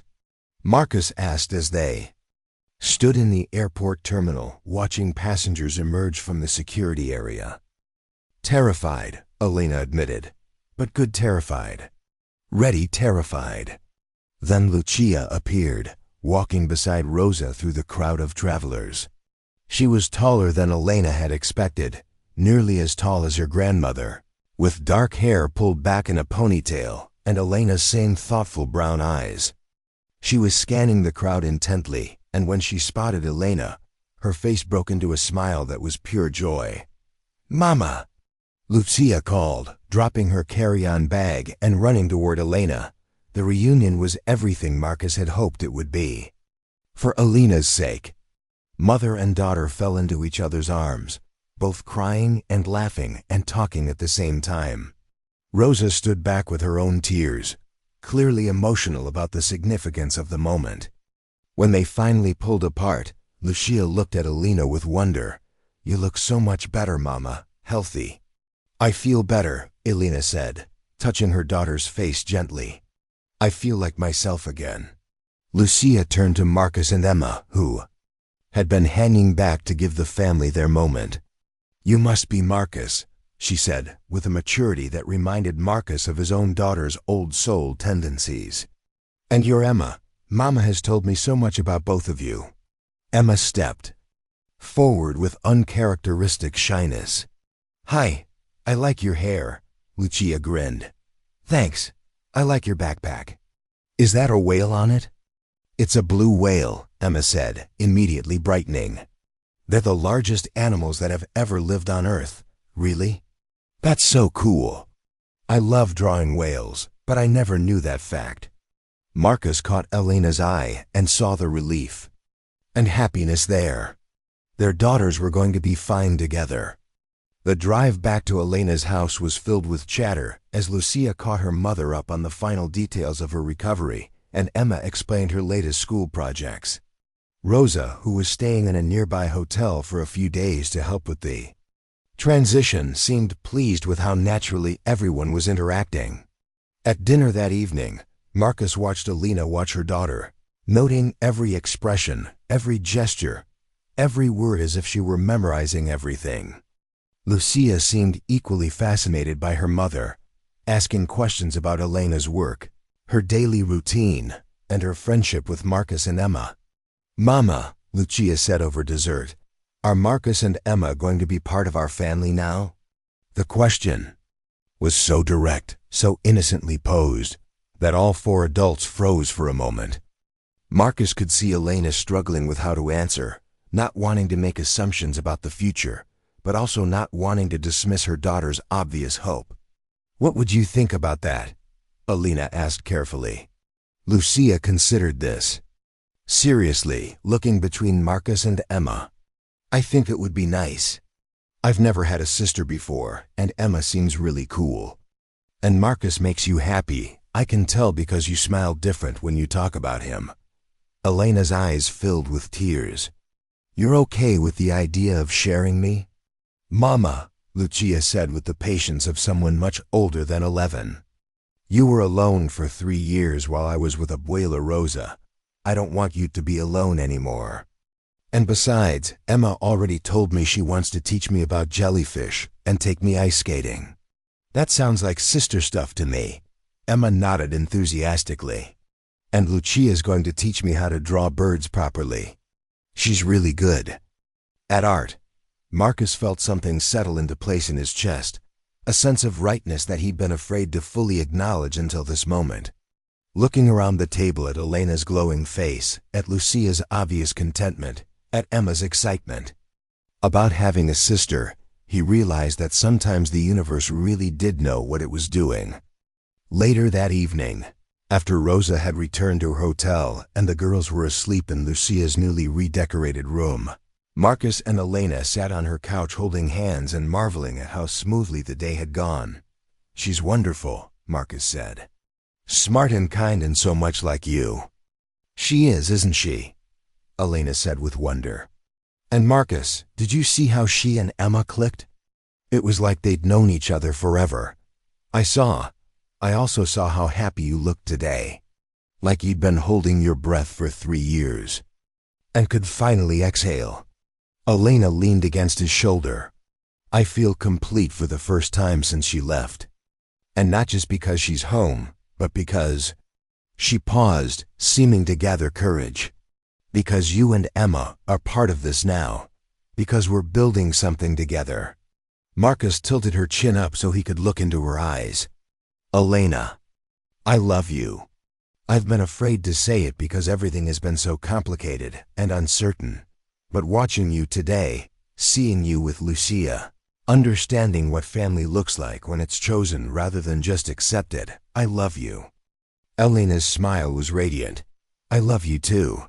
I have for weeks, but I was scared it was too soon, too complicated." "Everything about this has been complicated," Marcus agreed. "But that doesn't make it less real." They kissed then, soft and gentle and full of promise. Two people who had found each other in the most unexpected way and discovered that love really could multiply rather than divide. From upstairs came the sound of quiet giggling, and they pulled apart to listen. Emma and Lucia were clearly still awake, whispering about something in the darkness of Lucia's room. "Think they're plotting something?" Marcus asked. "Definitely," Elena replied. "But I have a feeling whatever they're planning, we're going to love it."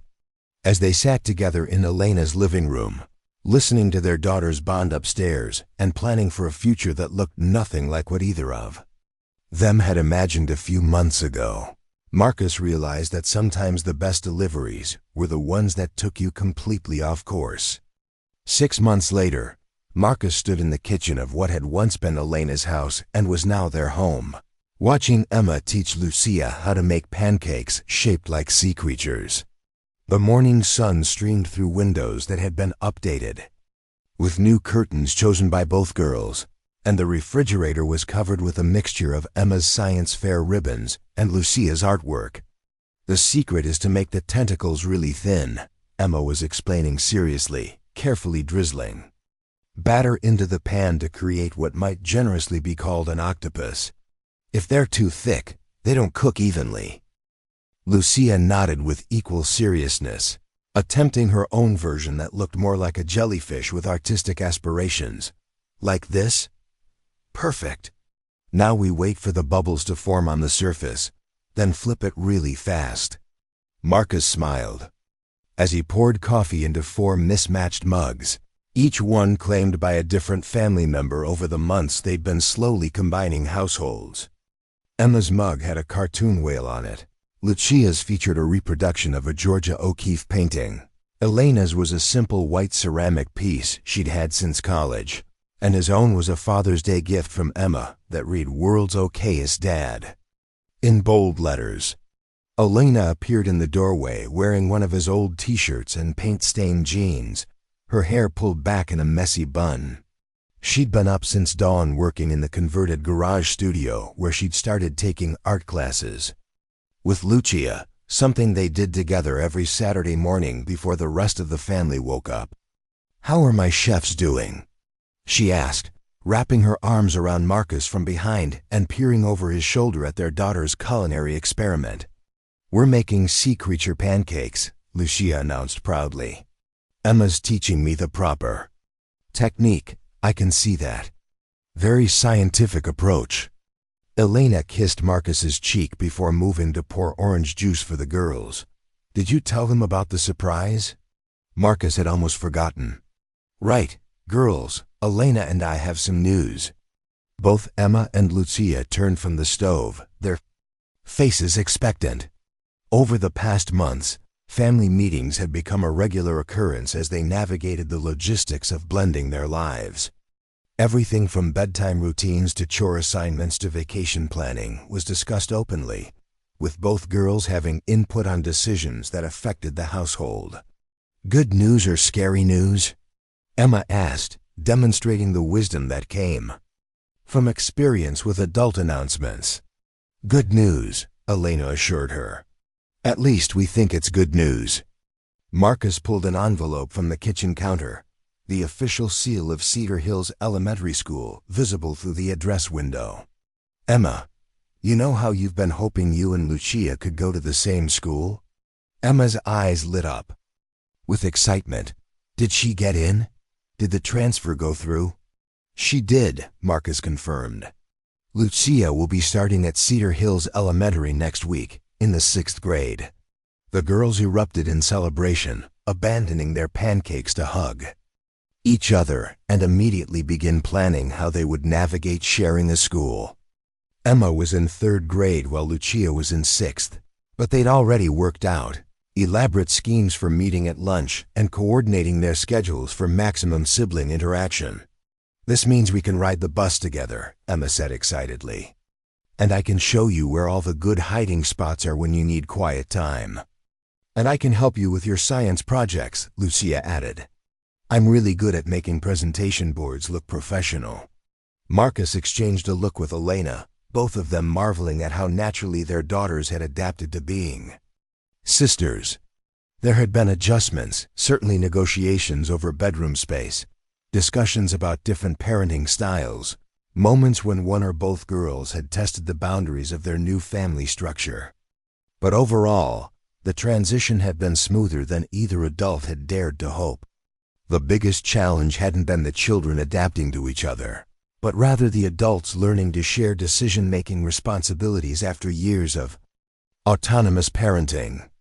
Marcus had had to adjust to consulting with Elena about Emma's schedule, her medical appointments, her social activities.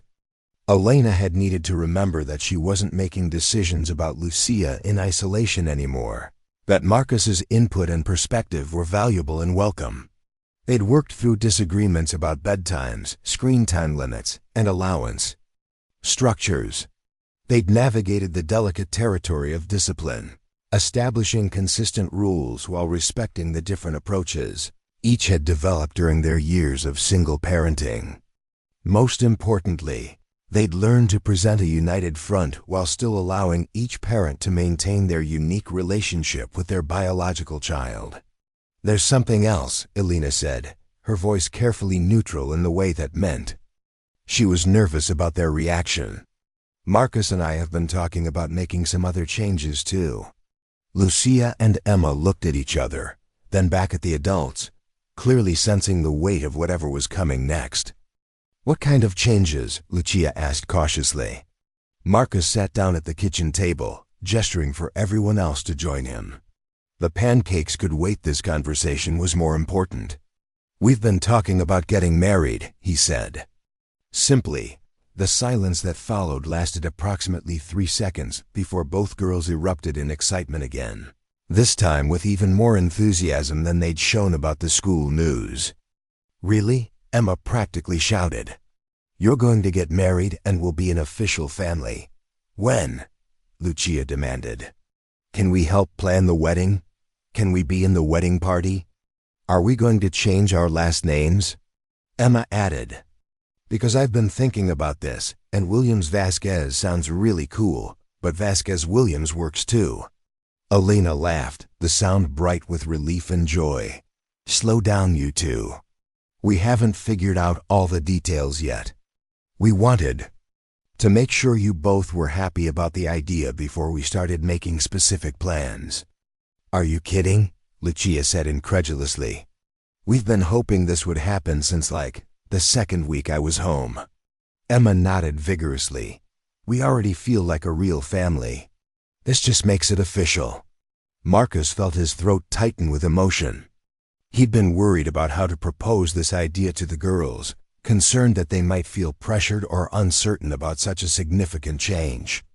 But their immediate and enthusiastic support made it clear that they'd been thinking about this possibility as much as the adults had. "So we have your permission?" Elena asked with mock seriousness. "You have our permission," Lucia confirmed solemnly. "But we have conditions." "Conditions?" Marcus raised an eyebrow. Emma and Lucia exchanged a look that suggested they'd discussed this possibility at length. "We want to help plan the wedding," Emma said. "And we want it to be here, in our backyard, so Mrs. Patterson can come and all our friends can be there. And we want to write our own vows," Lucia added. "Not marriage vows, but sister vows, family vows. Something about how we're all choosing to be together." Elena reached across the table to take both girls' hands. "I think those are beautiful conditions. And absolutely doable." The conversation continued over breakfast, with the girls generating increasingly elaborate ideas for their family wedding, while Marcus and Elena exchanged amused glances. They'd planned to keep the ceremony small and simple, but listening to Emma and Lucia's enthusiasm, they realized that this wasn't just about 2 adults choosing to get married. This was about 4 people officially choosing to become a family, and it deserved to be celebrated as such. Later that morning, while the girls were occupied with creating detailed wedding planning lists in Lucia's room, Marcus and Elena took their coffee onto the back porch. The yard was small but well-maintained, with a vegetable garden that Elena had started and a small shed that Marcus had converted into a workshop where he'd been teaching both girls basic woodworking skills. "That went well," Elena said, settling into the porch swing they'd installed together the previous month. "Better than well. I think they're more excited about this than we are." Marcus sat down beside her, automatically reaching for her hand. The gesture had become second nature over the months they'd been together, a simple physical connection that grounded them both. "Are we doing the right thing?" Elena asked quietly. "Moving this fast, I mean. It's only been 6 months since." We met. Marcus considered her question seriously. 6 months ago. He would have said that getting married after knowing someone for such a short time was reckless and irresponsible. But 6 months ago, he'd also thought that love was a finite resource that needed to be carefully hoarded and protected. Elena and their blended family had taught him that love actually multiplied when shared, that the right people could feel like home almost immediately. "I think we're doing exactly what feels right for our family," he said finally. "Not what a timeline says we should do, not what other people might think is appropriate, but what feels true for us." "The girls seem so sure," Elena mused. "Sometimes I wonder if they have better instincts about this than we do." "They probably do. Kids don't overthink things the way adults do. They just know what feels good and what doesn't." Elena leaned against his shoulder, and they sat in comfortable silence watching a neighbor's cat stalk something in the bushes at the edge of their property. The morning was warm for early spring, with the kind of gentle breeze that promised longer days and outdoor dinners to come. "Marcus," Elena said eventually, "can I tell you something that might sound crazy?"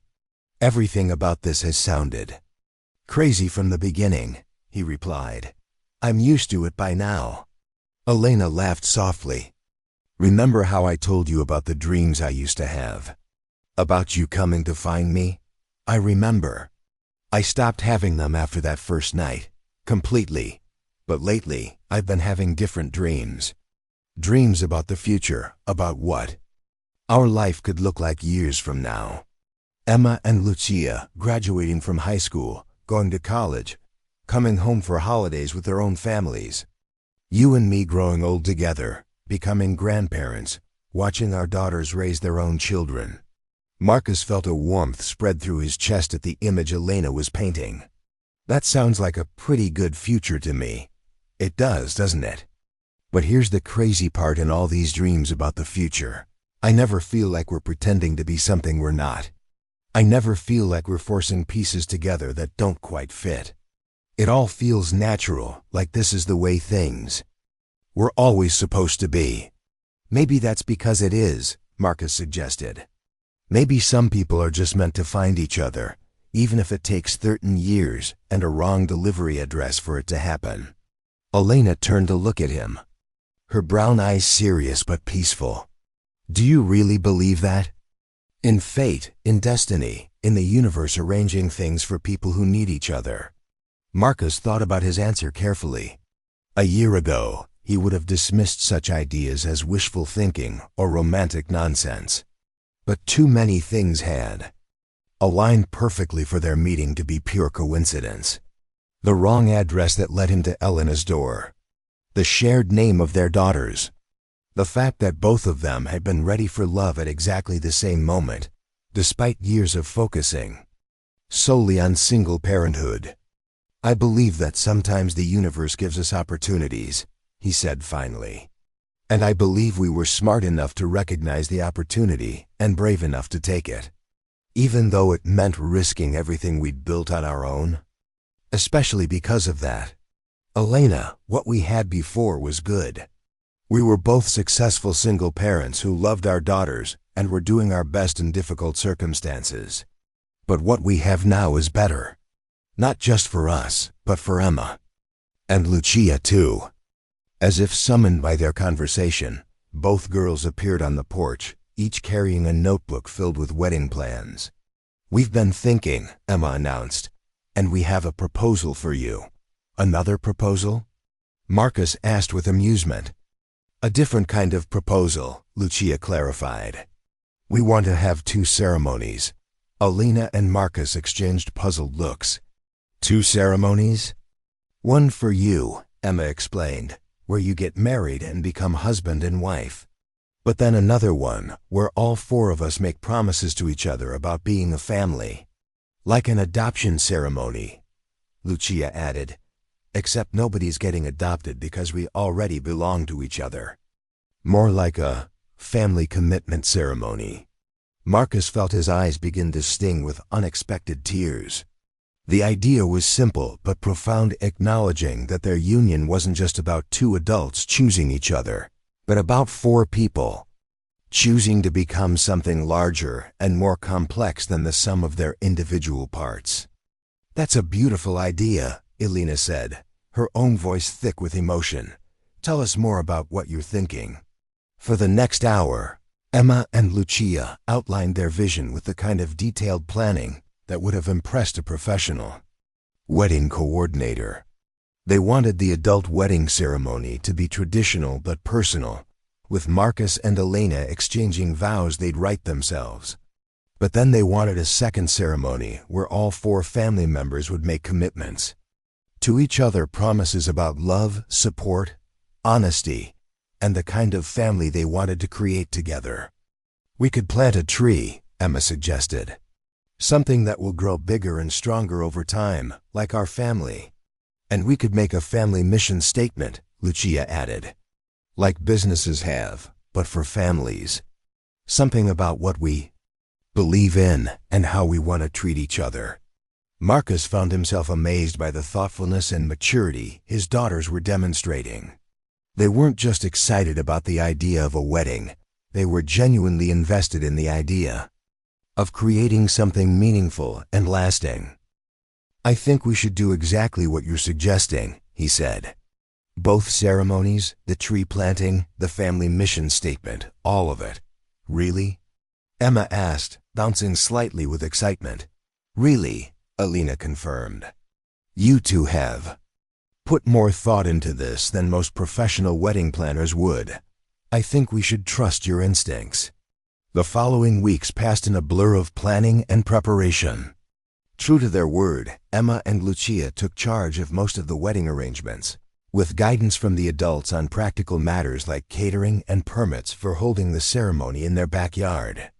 They chose flowers, designed invitations, and created a playlist that somehow managed to include both Emma's favorite songs about ocean creatures and Lucia's preferred classical music. Marcus found himself marveling at how seamlessly the girls worked together, dividing responsibilities based on their individual strengths and interests. Emma handled the scientific aspects, calculating how many tables they'd need based on their guest list, researching the best types of trees to plant in their climate zone, creating detailed timelines for the day's events.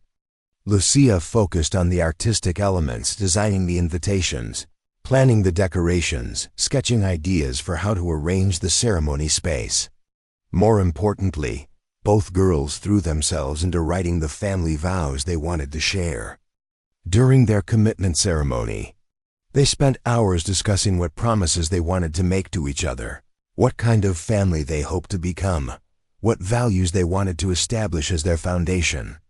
"We're taking this pretty seriously," Elena observed one evening as they watched the girls hunched over their notebooks at the kitchen table, debating the exact wording of a particular commitment. "As they should," Marcus replied. "This is serious. We're not just planning a party, we're creating the foundation for the rest of our lives together." 2 weeks before the wedding, Rosa arrived from Phoenix for an extended visit. She'd been cautiously supportive of Elena's relationship with Marcus, but seeing the family dynamic in person seemed to convince her completely. Within hours of her arrival, she was helping Emma and Lucia string lights in the backyard and sharing stories about Elena's childhood that made everyone laugh until their sides hurt. "You've done well, Mia," Rosa told Elena one evening as they sat on the porch watching Marcus teach both girls how to use a power drill safely. "I was worried about you for so long, but seeing you now, this is who you were meant to be." "I almost gave up," Elena admitted. "When I was sick, when Lucia was with you, I thought maybe I wasn't meant to be a mother. Maybe I wasn't strong enough or stable enough to give her what she needed." Rosa took her hand gently. "Strength isn't about never falling down, Elena. It's about getting back up, again and again, until you become the person your daughter needs you to be. And look what you've built here, not just for Lucia, but for all of you." The night before the wedding, Marcus lay awake thinking about the journey that had brought them to this moment. A year ago, He'd been a single father focused entirely on providing for Emma and protecting her from the uncertainties of the world. He'd been convinced that their little family of two was complete, that adding anyone else would only complicate the carefully balanced life they'd created. But Elena and Lucia hadn't complicated their lives. They'd enriched them in ways Marcus was still discovering. Emma had flourished with a sister to teach and learn from. Lucia had found stability and belonging while maintaining her close relationship with Rosa. Elena had reclaimed her identity as a mother while also finding partnership and love. And Marcus had learned that being part of a larger family didn't diminish his importance to Emma. It expanded the circle of people who loved and supported her. The wedding day dawned clear and warm, with the kind of perfect spring weather that seemed designed for outdoor celebrations. Marcus woke up early and found Elena already in the kitchen, making coffee and staring out the window at their backyard, which had been transformed overnight by Emma and Lucia into something magical. "Second thoughts?" he asked gently, rapping his arms around her from behind. "Third and fourth thoughts," Elena admitted with a laugh, "but all positive ones. I keep thinking about how different everything could have been if you hadn't gotten that wrong address." "Do you really think it was wrong?" Marcus asked. "Or do you think it was exactly right, just not in the way either of us expected?" Elena turned in his arms to face him. "I think some deliveries take 13 years to reach their destination. The ceremony itself was everything they'd hoped it would be and more. Their small backyard was filled with the people who mattered.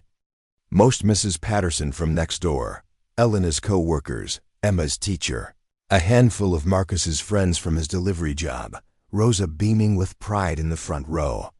The girls had strung lights between the trees and arranged chairs in a semicircle around the spot where Marcus and Elena would exchange vows. Elena wore a simple white dress that Lucia had helped her choose, while Marcus had let Emma pick out. His tie a deep blue one that she insisted matched his eyes. The girls wore matching dresses in complementary colors, and Rosa had woven flowers into their hair that morning in a tradition from her own mother's wedding years ago. The adult ceremony was brief but heartfelt. Marcus and Elena had written their own vows, speaking honestly about the unexpected nature of their love, the gratitude they felt for their blended family, and the commitment they were making, not just to each other, but to the life they were building together. But it was the family commitment ceremony that followed that truly captured the meaning of the day. Emma and Lucia stood beside their parents as all four of them made promises to love each other unconditionally, to support each other's dreams, to communicate honestly even when it was difficult, and to remember that they had chosen to be a family. "We promise to be the kind of family where everyone belongs," Emma read from her carefully written notes, "where differences are celebrated and mistakes are forgiven. We promise to grow together like the tree we're planting today," Lucia added, "getting stronger with each year and providing shelter for each other when life gets stormy." After the ceremony, they planted an oak tree in the corner of the yard, each family member adding a shovelful of soil around the small sapling's roots. The tree would take decades to reach its full size, but it would grow alongside their family, a living symbol of the commitment they'd made to each other. As the reception continued into the evening, Marcus found quiet moments to watch his new family interact with their guests. Emma was explaining marine biology to anyone who would listen, while Lucia was showing off the art she'd created for their wedding invitations. Elena moved between groups with ease, finally comfortable in her role as a mother and partner, no longer carrying the weight of single parenthood alone. Late that night, after the last guests had gone home and the girls had finally fallen asleep, in Lucia's room, exhausted from the day's excitement, Marcus and Elena sat on their porch swing looking at the oak sapling they'd planted together.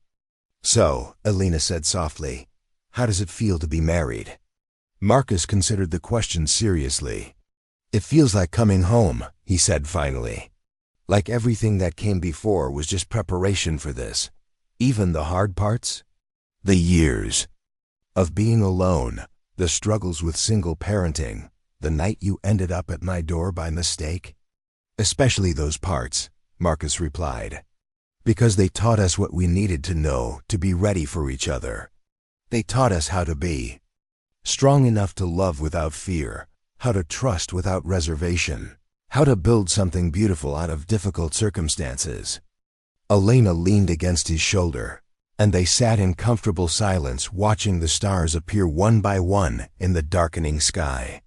Somewhere in the house, their daughters were dreaming about tomorrow's adventures, secure in the knowledge that they were loved and protected and part of something larger than themselves. Marcus thought about the delivery app notification that had started this whole journey, about the wrong address that had led him to exactly the right place. He'd been focused on completing a simple transaction delivering food to a customer who'd placed an order. Instead, he delivered himself to a woman who'd been waiting for him without even knowing his name. And together, they'd created something neither of them could have imagined alone. Some deliveries, he realized, were about more than just getting from point A to point B. Some deliveries were about finding your way home to people you didn't even know you were looking for. And some were worth waiting 13 years to receive. As they finally headed inside to begin their first night as a married couple in a house full of children and dreams and infinite possibility, Marcus smiled at the thought that somewhere in the city, other delivery drivers were navigating dark streets and wrong addresses, following GPS directions that might lead them to exactly where they needed to be. The universe, he'd learned, had its own delivery system. And when the time was right, it always found a way to bring people exactly what they needed, even if they'd never thought to order it. Up next, you've got 2 more standout stories right on your screen. If this one hit the mark, you won't want to pass these up. Just click and check them out.